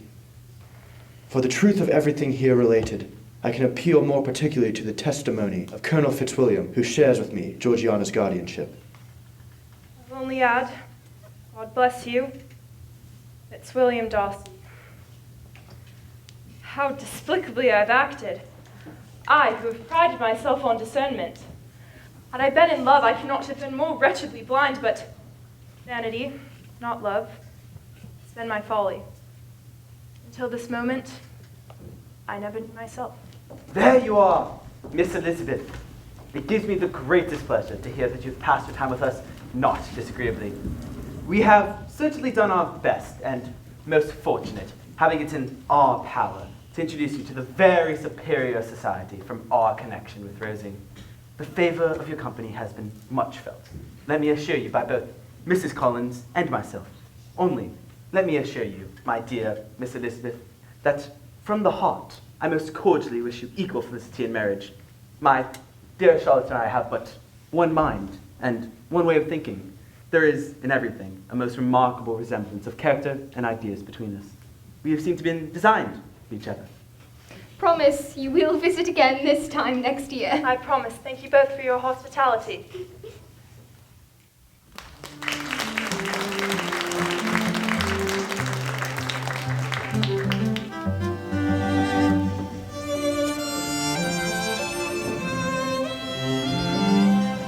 Well, Lizzie, the Collinses live very comfortable, do they? And what sort of table do they keep? Charlotte is an excellent manager, I dare say, if she is half so sharp as her mother. There is nothing extravagant in her housekeeping, I dare say. Nothing at all. Yes, they will take care not to overrun their income, and so they will never be distressed for money. I suppose they often talk of having Longbourn when your father is dead. Now, have I got some news for you? It's excellent news. Capital news. About a certain someone that we all like. There is no danger of Mary King marrying Mr. Wickham. She's gone off to stay with her uncle in Liverpool. Gone for good. Wickham is safe!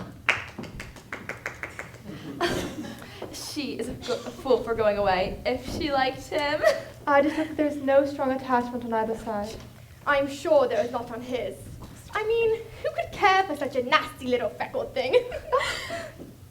I was in great hopes one of you would be married before you came back again. Lydia? Jane is to be quite an old maid soon. Lydia. She's almost 3 and 20. No, Jane. Oh, Jane. how Darling. ashamed I should be to not be married by 3 and 20. Do not encourage.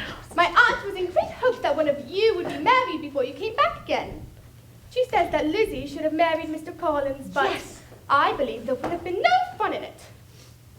What would be fun is if I was the first to get married, and then I could be the one to chaperone you all to all of the balls.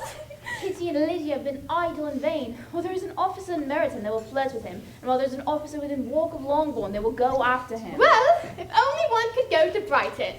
But Papa is so disagreeable. A little sea bathing would set me up forever. My Aunt Phillips is sure to do me a great deal of good. Lizzie, what do you think about this sad business of Jane's? For my part, I am sure never to speak of it again to anybody. There is no talk of his coming back to Longbourn, to Netherfield, and I have inquired too to anyone who is likely to know. I do not believe he will ever live at Netherfield anymore. Well, my comfort is that I am sure Jane will die of a broken heart, and then he will be sorry for what he has done. I'm glad you all come back, Lizzie. Mother, Harriet Forster has invited me to take the Brighton with them. Oh, well, I cannot see why Miss Forster should not ask me as though it's Lydia, though I'm not her particular friend. I have just as much right to be asked, and more so, for I am 2 years older! Father, I must advise against this. I find it necessary to point out all the improprieties of Lydia's general behaviour. She cannot take much from friendship of such a woman as Miss Harriet Forster. In all probability, she'll be more imprudent in Brighton, where the temptations are higher than here at home. Lydia will never be easy until she has exposed herself to place or other, and we can never expect her to do so with so little expense or inconvenience to our family as under the present circumstances. If you were not aware of the very great public disadvantage of Lydia's public and imprudent manner, why would you not judge differently in the affair? We shall have no peace at Longbourn if Lydia does not go to Brighton. Let her go, then. Colonel Forrester is a sensible man, and will keep her out of any real mischief. Plus, she's luckily too poor to be an object of prey to anyone. In any event, you will be off touring with your aunt and uncle around Derbyshire. I'm getting to Brighton.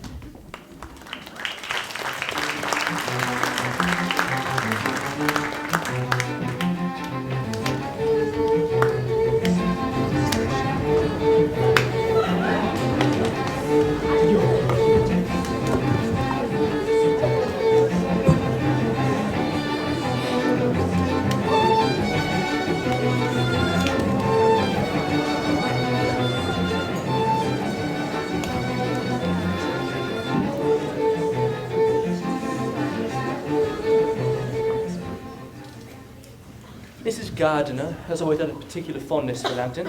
She spent some years of her life here. She's been to Pemberley before, and knows the late Mr. Darcy, by character, perfectly well. If it were merely a fine house, richly furnished, I should not care much about Pemberley myself, but the grounds are delightful. They have some of the finest woods in the country. And we are certain the family is not in residence for the summer. I was told by the proprietor of our inn that they are not in residence. Welcome to Pemberley. I am Miss Reynolds, the housekeeper here. This room was my late master's favourite room, and these miniatures are just as they used to be then. He was very fond of them. And of this place, Lizzie, you might have been mistress. Is your master absent at present? He is, but we expect him tomorrow with a large party of friends. Look at these these pictures? Lizzie, come look. This is a picture of the son of my late master's steward, Mr. Wickham, who was brought up by the late Mr. Darcy at some considerable expense. He has now gone into the army, but I'm afraid he has turned out very wild. And that is my master, and very like him. It was drawn around at the same time as the other, about 8 years ago. I've heard much of your master's fine person. It is a handsome face, but Lizzie, you can tell us whether it is like or not. Does that young lady know Mr. Darcy? A little. And do you not think him a very handsome gentleman, ma'am? Very handsome, yes. I'm sure I know none so handsome, but in the gallery upstairs you will see a larger, finer picture of him than this. Is Miss Darcy as handsome as her brother? Oh yes, the handsomest young lady that ever was seen, and so accomplished. She plays and sings all day long. In the next room over is a new instrument just come down for her, a present from my master. She comes here tomorrow, with him. Is your master much at Pemberley in the course of the year? Not as much as I could wish, sir, but I dare say he may spend half his time here now that Miss Darcy is coming down for the remainder of the summer months. If your master were to marry, you might see more of him. Yes, ma'am, that is true, but I do not know when that will be. I do not know who's good enough for him. It's much to his credit, I'm sure, that you should think so. I say no more than the truth, ma'am, and everybody who says that knows him. I have never known a cross word from him in my life, and I have known him ever since he was all but 4 years old. There are very few of whom so much can be said. You are lucky to have such a master. Yes, sir, I know I am. If I were to go through the world, I could not meet with a better. But I have always observed that those who are good-natured as children are good-natured when they grow up. And he was always the sweetest-tempered, most generous-hearted boy in the world. His father was an excellent man. Oh, yes, ma'am. That he was indeed, and his son will be just like him, just as affable to the poor. He is the best landlord, and the best master, that ever lived. Not like the wild young men nowadays who think of nothing but themselves. There is not one of his tenants or servants but will give him a good name. Some people call him proud, but I'm sure I never saw anything of it. To my fancy, it is only because he does not rattle away like the other young men. Mr. Darcy! Miss Bennet. Thought you were in London. I'm not. No. Would you do This is Mr. and Mrs. Gardiner. This is Mr. Darcy, the master of Pemberley. Your aunt and uncle, I believe. A pleasure. Yes, we were on a tour of the area, and we're told that Pemberley had some of the finest woods in the country. Have you had the opportunity to view the grounds? I would be honored if you'd allow me to show you around. Miss Reynolds, would you tell the steward I'll be with him in just a moment, and please convey my apologies. Very good, sir. Welcome home. Thank you. Are you fond of fishing, Mr. Gardiner? Oh, I am Mr. Darcy. I see the appearance of some trout in the water, do I not? Indeed you do. While you're on mountain, please come and fish as much as you like. We can supply you with tackle, and I can point out the parts of the stream that usually have the best sport. Thank you, Mr. Darcy. That would be delightful. Gentlemen, I apologize, but I find myself fatigued by the morning exercise. Mr. Gardiner may have your arm for support. Of course, my dear. You will excuse us, Mr. Darcy. Oh, of course. There's a shorter path to the house just about that way, Mr. Gardiner. Miss Gardiner, would a cup of tea revive you? Thank you, Mr. Darcy, it would.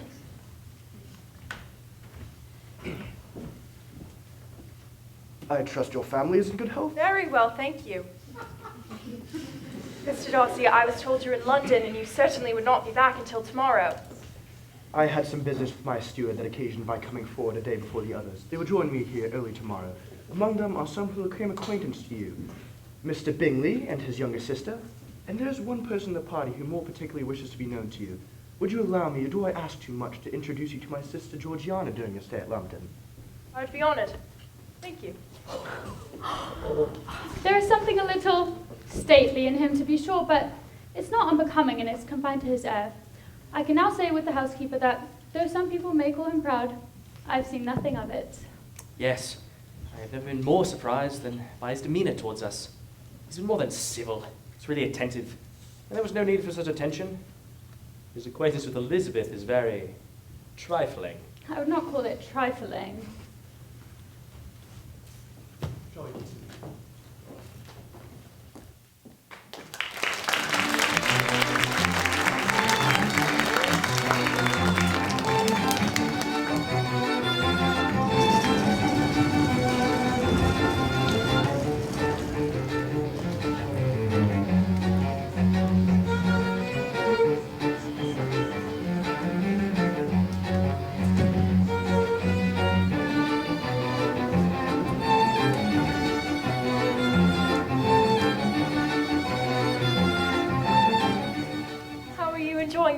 pianoforte, Miss Georgiana. Please, call me Georgiana, Miss Bennet. My brother has talked to you so often these past few months that I feel as if I already know you. Your brother has been regaling you with stories about me. Please do not take only his account. Allow me to give you mine as well. If I have the honor of calling you Georgiana, I hope you would return the favor and call me Elizabeth. Yes, there are so many Miss Bennets that it must be confusing for you. Miss Eliza Bennet has 4 sisters. All of them are out in society at present. How are you enjoying your new pianoforte, Miss Georgiana? My pianoforte is the most beautiful gift I've ever received. I spend my days engrossed in music. My brother, I fear, spoils me. Pray, Miss Eliza, are the militia not removed from Meryton? They must be a great loss to your family. Thank you for inquiring after my family, Miss Bingley. And Mr. Wickham? Have you heard much of him? Oh, you yourself have given me the only account I have heard. Excuse us, ladies. We thought to intrude upon your gathering for just a moment. Mrs. Gardiner, may I introduce Mr. Bingley? And Mr. Gardiner, may I introduce Mrs. Bingley and my sister, Miss Georgiana Darcy. Good afternoon. Delightful to meet you all. Do you reside in Pemberley, Mr. Gardiner? And happily, I do not. We are touring with my niece this summer, and thanks to her acquaintance with Mr. Darcy, we are very grateful indeed to enjoy his hospitality. Georgiana, would you like me to pour for Mr. Gardiner and Mr. Bingley? No, I'm happy to do so. Thank you, Miss Darcy. May I inquire after your sister? Jane is quite well, thank you. It has been a very long while since I've had the pleasure of seeing her. It has been above 8 months. The last time we met was the 26th of November. We were all dancing together at Netherfield. I believe it has been 8 months. Will you please say I asked for her? Of course. Tell her we all asked after her. Your sister was a particular favourite of mine. It is such a shame they won't be returning to Netherfield this summer. Mr. Gardiner, would you be able to join Mr. Bingley and myself tomorrow morning for some fishing? Oh, I would, Mr. Darcy. Thank you for the opportunity. Absolutely. The Spanish chestnut scattered over the intermediate lawn are just lovely, Mr. Darcy. Oh yes, Mr. Darcy takes special care of Pemberley and all those who reside here.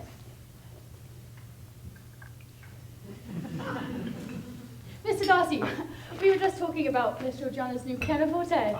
I said you spoil me, Fitzwilliam. I do not. You're an accomplished musician, Georgiana. You deserve an instrument that matches your playing capabilities. It is a lovely gift. I hope to hear you play later. Your brother had the misfortune of hearing me for an entire evening once. Well, he said you played quite well. Lady Catherine said you'd be more passable if you practiced more. It is the only way to become more proficient, I am told. Fitzwilliam, are you teasing myself or Miss Elizabeth? I cannot tell. Oh, can you not? Well, I'm pleased. Thank you for your invitation to tea, Miss Georgiana. And for your hospitality, Mr. Darcy. Miss Elizabeth, would you and Mr. and Mrs. Gardiner care to join us for dinner this evening? After we dine, we'd play duets. I would be honoured, though you may wonder at my lack of inability to play in rhythm. Mr. Gardiner, I will have the cook prepare the excellent trout you caught this morning. Your uncle, Miss Elizabeth, is a considerable fisherman. Can I see you out? Of course. Thank you for entertaining my guests, Georgiana. I'm sure they found you charming and your hospitality beyond compare. Yes, but that is without question. You were always the favourite, Miss Georgiana, in any society. Thank you. Now, if you excuse me, I must practice. How very ill Miss Eliza Bennet looked, Mr. Darcy. I never in my life saw someone so much altered as she is since the winter. I must confess, for my own part, I never could see any beauty in her. Her face is too thin, and her features are not at all attractive. Her nose wants character, but there is nothing marked in its lines. Her teeth are tolerable, but not out of the common way, and as for her eyes, which have sometimes been called so fine, I never could see anything extraordinary in them. They have a sharp, shrewish look, which I do not like at all, and in her air altogether there is a self-sufficiency without fashion, which is intolerable. I consider her one of the handsomest women of my acquaintance.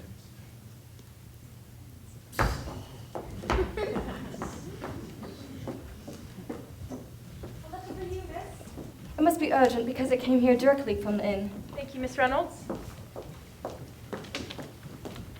May I help you into a carriage? Miss Bennet, is everything all right? I've just received a letter from Jane. Such dreadful news. My youngest sister Lydia has gone off, has eloped, has left from Brighton.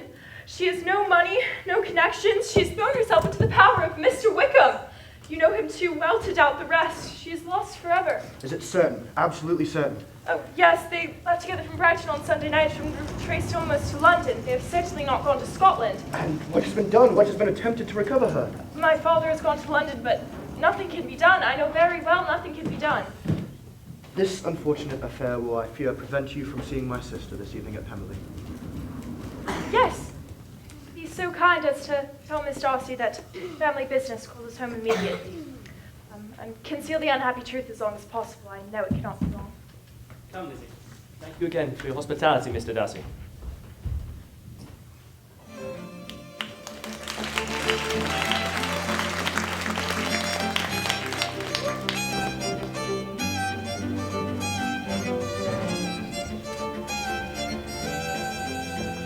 It seems that Mr. Wickham is in debt to every trader in Meryton, and his intrigues, or honoured with the title of seduction, has been extended to every tradesman's family.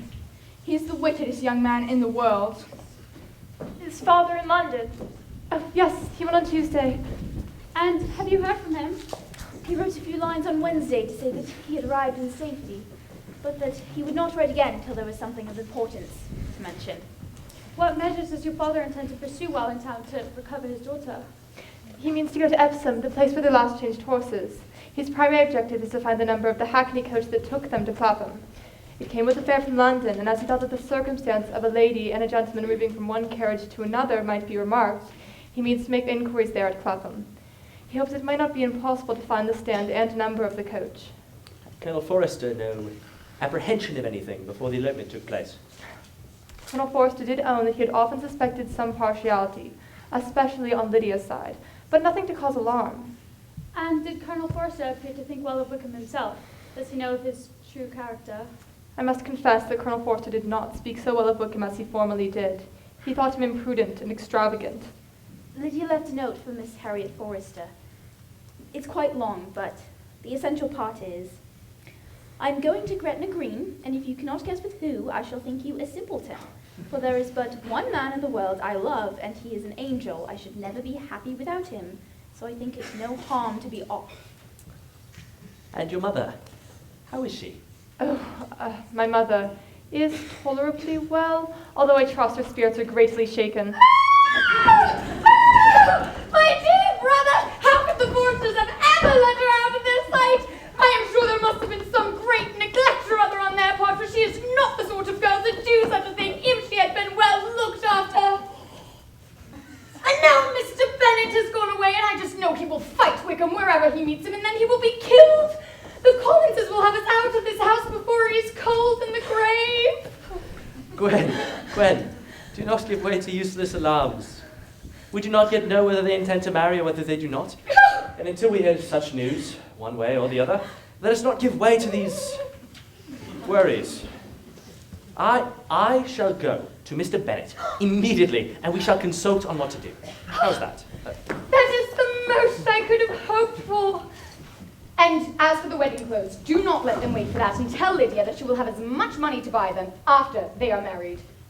And above all, keep Mr. Bennet from fighting. I have been frightened out of my wits. I have such tremblings, such flutterings all over. I can get no rest by night nor by day.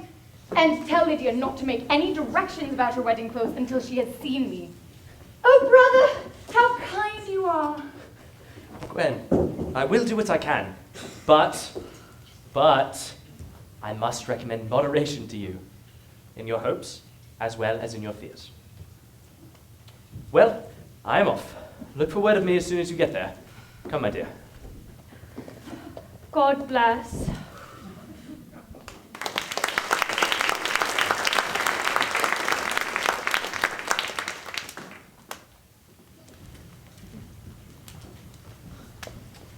No post yet?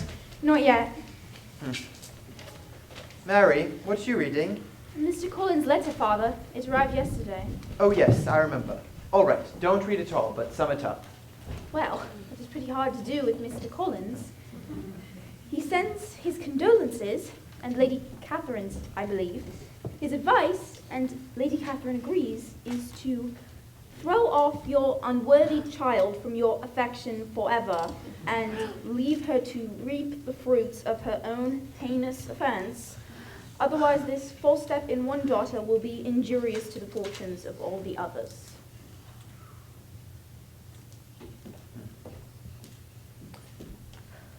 Kitty, I have at last learned to be cautious, and you shall feel the effects of it. No officer is ever to enter into my house again, nor even to pass through the village. Balls will be absolutely prohibited, unless you stand up with one of your sisters. And you are never to stir out of doors until you can prove that you have spent 10 minutes of every day in a rational manner. A letter for the master. A letter by express. Kitty, perhaps you would like to read it.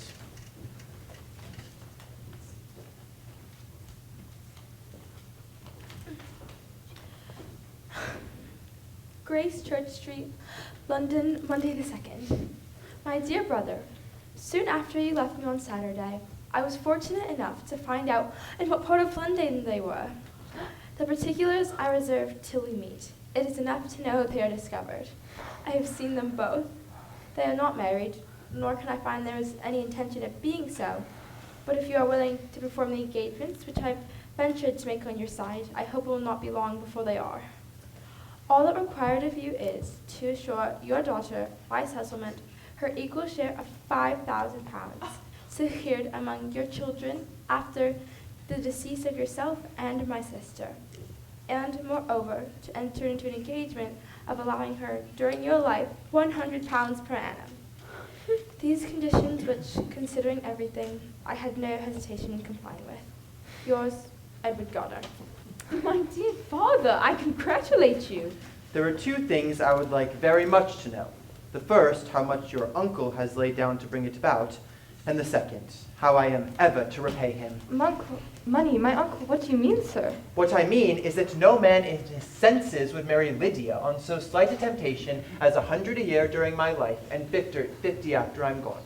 Wickham's a fool if he takes her with a farthing less than £10,000. How is half such a sum to be repaid? I will answer the letter.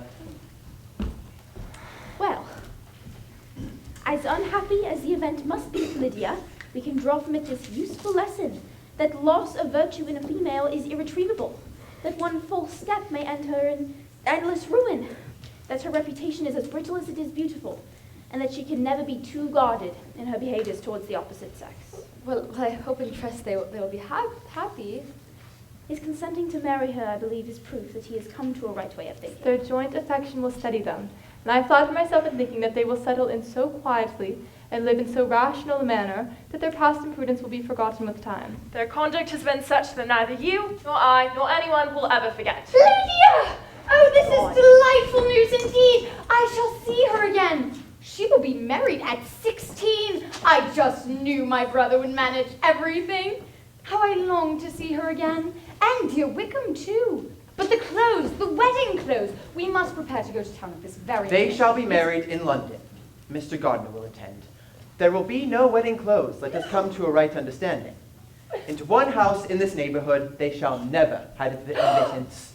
I will not encourage the impudence of either by receiving them at Longbourn.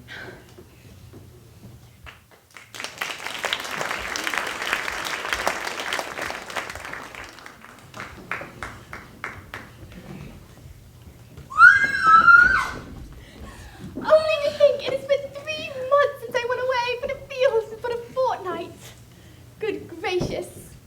When I went away, I am sure I had no idea I would be married when I came back again. Though I did think it would be quite good fun if I was. And Jane, I take your place now, and you must go lower, for I am a married woman. We shall be at Newcastle all the winter. You and Papa and the sisters must come down and visit. I dare say there shall be some balls, and I will take care to get good partners for them all. I should like nothing better. And then, perhaps, when you go away again, you could leave 1 or 2 of my sisters behind you, and I will take care to get husbands for them before the winter is over. Thank you for your share of the favor, but I do not particularly like your way of getting husbands. Mama, do the people hereabouts know that I am married today? And I never gave you an account of my wedding. Are you not curious to hear how it was managed? I think there cannot be too little said on the subject. You are so strange. We were married, you know, at St. Clement's, because Mr. Wickham's lodgings were in that parish. And it was settled that we should all meet at the church by 11 o'clock. Me, my aunt, and my uncle were to go together, and the others would meet us at the church. Well, just as the carriage came pulling up to the door, my uncle was sent away on emergency business to that horrid man, Mr. Stone. And I was so frightened I did not know what to do, for my uncle was to give me away. But, luckily, in just 10 minutes' time, my uncle returned. I recollected later that if my uncle had been prevented going, the wedding need not be put off, for Mr. Darcy could have done away with it instead. Mr. Darcy? Yes, he was to go there with Mr. Wickham, you know. Oh, I quite forgot. It was to be such a secret. Wickham would be so angry. I ought not to say a word about it. If it were to be a secret, then say nothing more. I promise we will not inquire further. Certainly, we will ask you no questions. Good. For, if you did, I would certainly tell you all. Mrs. Hill, look at my ring. I am a married woman now. You may call me Mrs. Wickham. Congratulations, Mrs. Wickham, on your nuptials. The gentlemen are coming down, I believe. I received my commission before we left London, and I'm to join my regiment at the end of the week. We'll be courting up north. In Newcastle. We must leave shortly so we can arrive in good time. The north of England, I believe, boasts some spectacular scenery. So I've heard. I find from Mr. and Mrs. Gardner that you've actually seen Pemberley, Miss Elizabeth. Yes. And you saw the old housekeeper, I suppose. Poor Reynolds. She was always very fond of me. But she did not mention my name to you. She did. And what did she say? She had gone into the army, but she was afraid it hadn't turned out well. Did you see Mr. Darcy while you were Lambton? He introduced us to his sister. And do you like her? Very much. I have heard, indeed, that she is uncommonly improved within the last year or two. When I last saw her, she was not very promising. I am very glad you like her. I hope she will turn out well. I dare say she will. She's gotten past that most trying age. Did you go by the village of Crimpton? I mention it because it's a living I ought to have had. An excellent parsonage house. It would have suited me in every regard. And me. I actually heard that you declared your resolution of never taking orders, that you were compensated accordingly. Oh, you did you? Come, Mr. Wickham. Let us not quarrel for the past. We are brother and sister after all. In future, I hope we shall be of one shared mind. Your carriage is ready, sir. Lydia, when shall we see each other again? My, not these next 2 or 3 years, I suppose. Oh no, write to me very often, my dear. I shall, but, as you know, married women have little time for writing. My sisters may write to me. They will have little else to do. Goodbye, Lydia. It is such a horrid thing to be parted from one's friends. One is so forlorn without them. This is the consequence, you see, madam, of marrying off one of your daughters. It must make you better satisfied that the other 4 are still single. Yeah.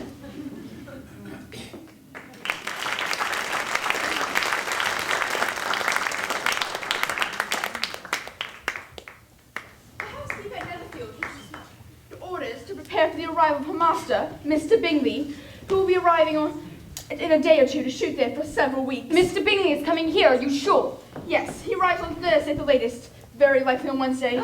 His sisters will not be coming with him. Thank you, Mrs. Hill. Jane, did you hear that? Not that I care, it means nothing to me. Whoa, whoa! I just saw him entering through my dressing room window. He's running towards the house. He just entered the paddock.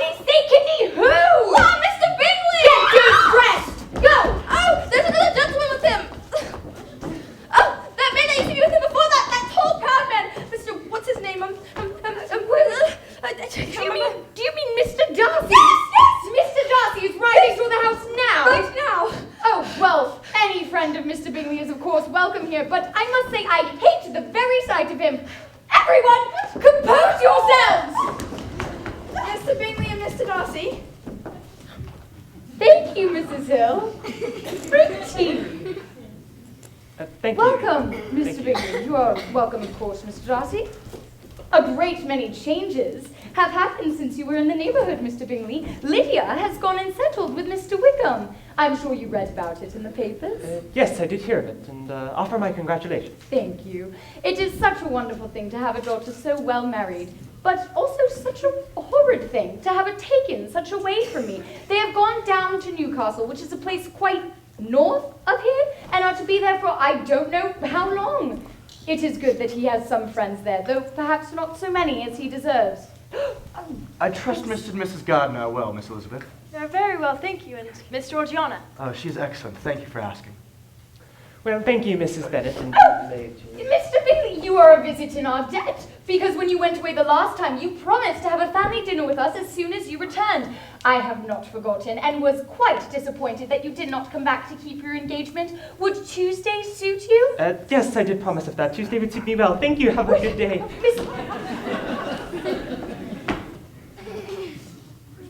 Thank you for your gracious invitation. Good day.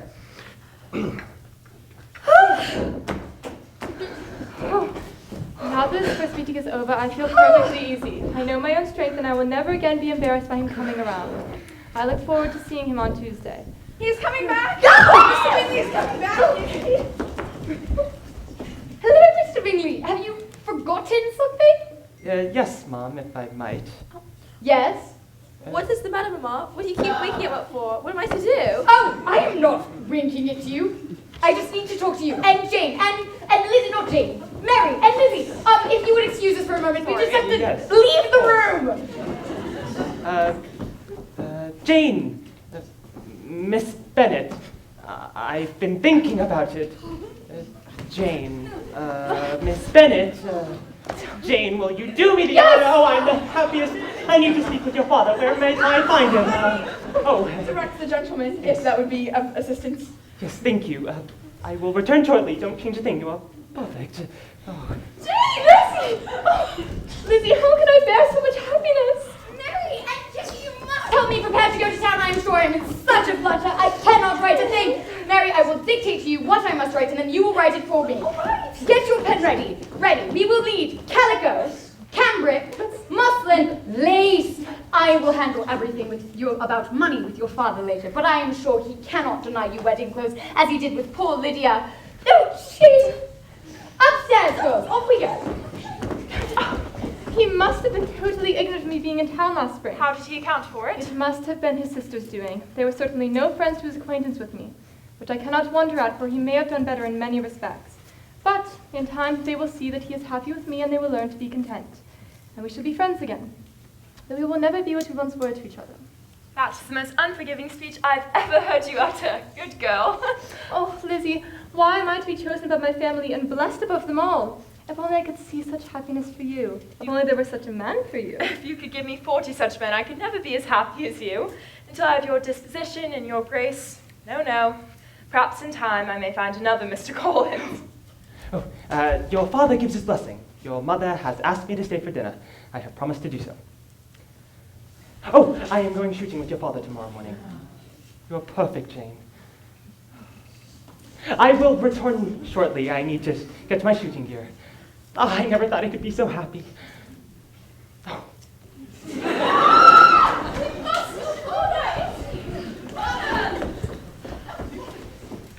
I take great pleasure in thinking you will be so happily settled, Jane. I've not a doubt of your doing very well together.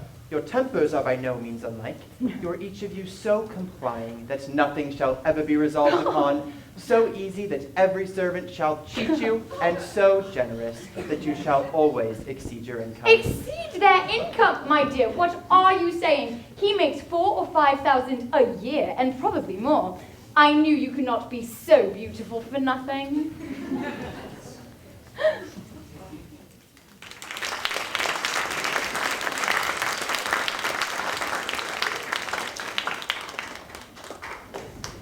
It has been just 1 week since Miss Jane was engaged to Mr. Bingley, and the whole of Meryton has declared them the luckiest family in the world. Just weeks before, when Lydia first left Brighton, the family had been marked out for misfortune. Ah, Miss Lizzie, Mrs. Bennet, morning, Kitty. Pardon me, do I hear a carriage? Are we expecting anyone, ma'am? No.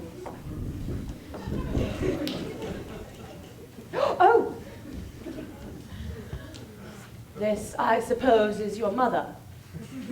Lady Catherine de Bourgh, ma'am. Lady Catherine de Bourgh, what an And honor! that, I suppose, is one of your sisters. Yes, this is my youngest. May but I my ask if you youngest love of all- Mr. and Mrs. Collins well?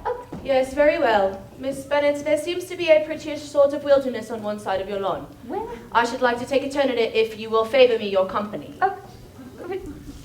Listen. What? Okay. But Lady Catherine. What? Where are they going? There is no prejudice.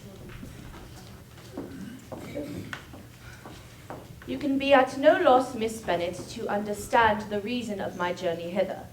Your own heart, your own conscience must tell you why I come. You are mistaken, madam. I have not at all been able to account for the honor of seeing you here. I am not to be trifled with. However insincere you choose to be, you will not find me so. Sit.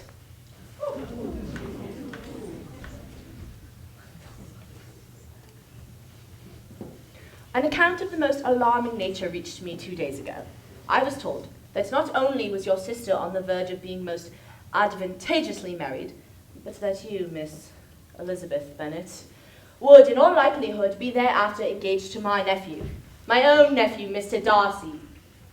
Though I know it to be a scandalous falsehood, I immediately set off to this place that I might make my sentiments known to you. You thought it to be impossible. I wonder what took you the trouble of coming so far. Do you then pretend to be ignorant of it? Has it not been industriously circulated by yourself? Can you declare there is no foundation for it? I do not pretend to possess equal frankness with your ladyship. You may ask me questions which I shall choose not to answer. This is not to be borne, Miss Bennet. I insist on being satisfied. Has he, my nephew, made you an offer of marriage? Your ladyship has declared it to be impossible. It ought to be so. It must be so while he remains the use of reason, though your arts and allurements may, in a moment of infatuation, make him forget what he owes himself, and to all his family. If I have, I should be the last person to confess it. I am the nearest relation he has in the world, and therefore I am entitled to know all his dearest concerns. You are not entitled to know mine. This match, to which you have the presumption to aspire, can never take place. Mr. Darcy is engaged to my daughter. Now what have you to say? If he is so, you can have no reason to believe he will make an offer to me. I am not in the habit of brooking disappointment. That would make your ladyship's situation at present more pitiable, but will have no effect on me. My daughter and my nephew are made for each other. They are formed for each other by each member of their respective houses. And what is to divide them? The upstart pretensions of a young girl with no family, connections, or fortune? If you were sensible of your own good, you would not wish to quit the sphere in which you have been brought up. In marrying your nephew, I should not consider myself quitting that sphere. He's a gentleman, I'm a gentleman's daughter. So far we are equal. True. You are a gentleman's daughter, but pray, who is your mother? Whatever my connections may be, if your nephew does not object to them, they can be nothing to you. Tell me once and for all, are you engaged to him? I am not. Do you promise to never enter into such an engagement? I will make no promise of the kind. Miss Bennet, I am shocked and astonished. I expected to find a more reasonable young woman. I am no stranger to the particulars of your youngest sister's infamous elopement. I know it all. That the young man's marrying her was a patched-up sort of business at the expense of your father and uncles. And is such a girl to be my nephew's sister? Is her husband, the son of his late father's steward, to be his brother? Heaven and earth, what are you thinking?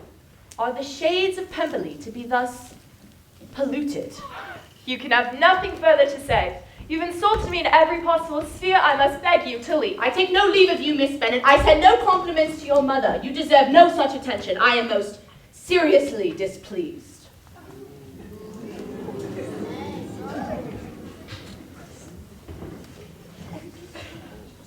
Is Lady Catherine not coming in to sit? No. She is a very handsome woman, and her meeting was prodigiously civil. I suppose she only came to tell us that the Collinses were well. Jane and Mr. Bingley, who do you think came to call on Lizzie? Lady Catherine de Bourgh. Lady Catherine was here and Yes. she came to speak with you. Yes. She must have been in town and wanted us all to know that Mr. and Mrs. Collins send their regards. Isn't that so, Lizzie? Yes. Perhaps she has business with Mr. Darcy. He is to come to Netherfield today. I expected him to call beforehand. Mr. Darcy is coming here. Yes, I Jane, thought Mr. so. Bingley, it is such a lovely day. Would you please take a turn with me outside? But they have just Certainly. Yes, of course. Mr. Darcy, I am a very selfish creature, and for the sake of giving relief to my own feelings, care not how I'm wounding yours. I must thank you for your unexampled kindness to my sister. Ever since I've known it, I've been most anxious to tell you how gratefully I feel it. Were it known to the rest of my family, I would not only have my own gratitude to express. I'm sorry, exceedingly sorry that you may have heard something in a mistaken light that had brought you uneasiness. I did not think Miss Gardner was so little to be trusted. You must not blame my aunt. It was Lydia's thoughtlessness that first betrayed me you'd been concerned in the matter. Let me thank you, again and again, in the name of all of my family, for all the trouble you had to bear and the mortifications for the sake of discovering them. If you are to thank me, let it be for yourself alone. Your family owes me nothing, much as I respect them. I believe I thought only of you. You are too generous to trifle with me. If your affections are still what they were last April, please tell me so at once. My wishes and feelings are unchanged, but one word from you. Silence me on this matter forever. Mr. Darcy, my sentiments have undergone so material a change since the period which you allude that I receive with gratitude under your present assurances. And you will? I will. Dear Aunt Catherine, her visit to you had taught me to hope as I have scarcely allowed myself to hope before. I knew, had you been absolutely, irrevocably decided against me, you would have announced it to Lady Catherine, frankly and openly. You know enough of my frankness to believe me capable of that, but after abusing you so abominably to your face, I could not have done that to all of your relations. What did you say of me that I do not deserve? We will not quarrel for the greater blame annexed to that evening. Since then, I hope we have both improved in civility. Then I have consent to speak with your father. You do. I will take you to him now.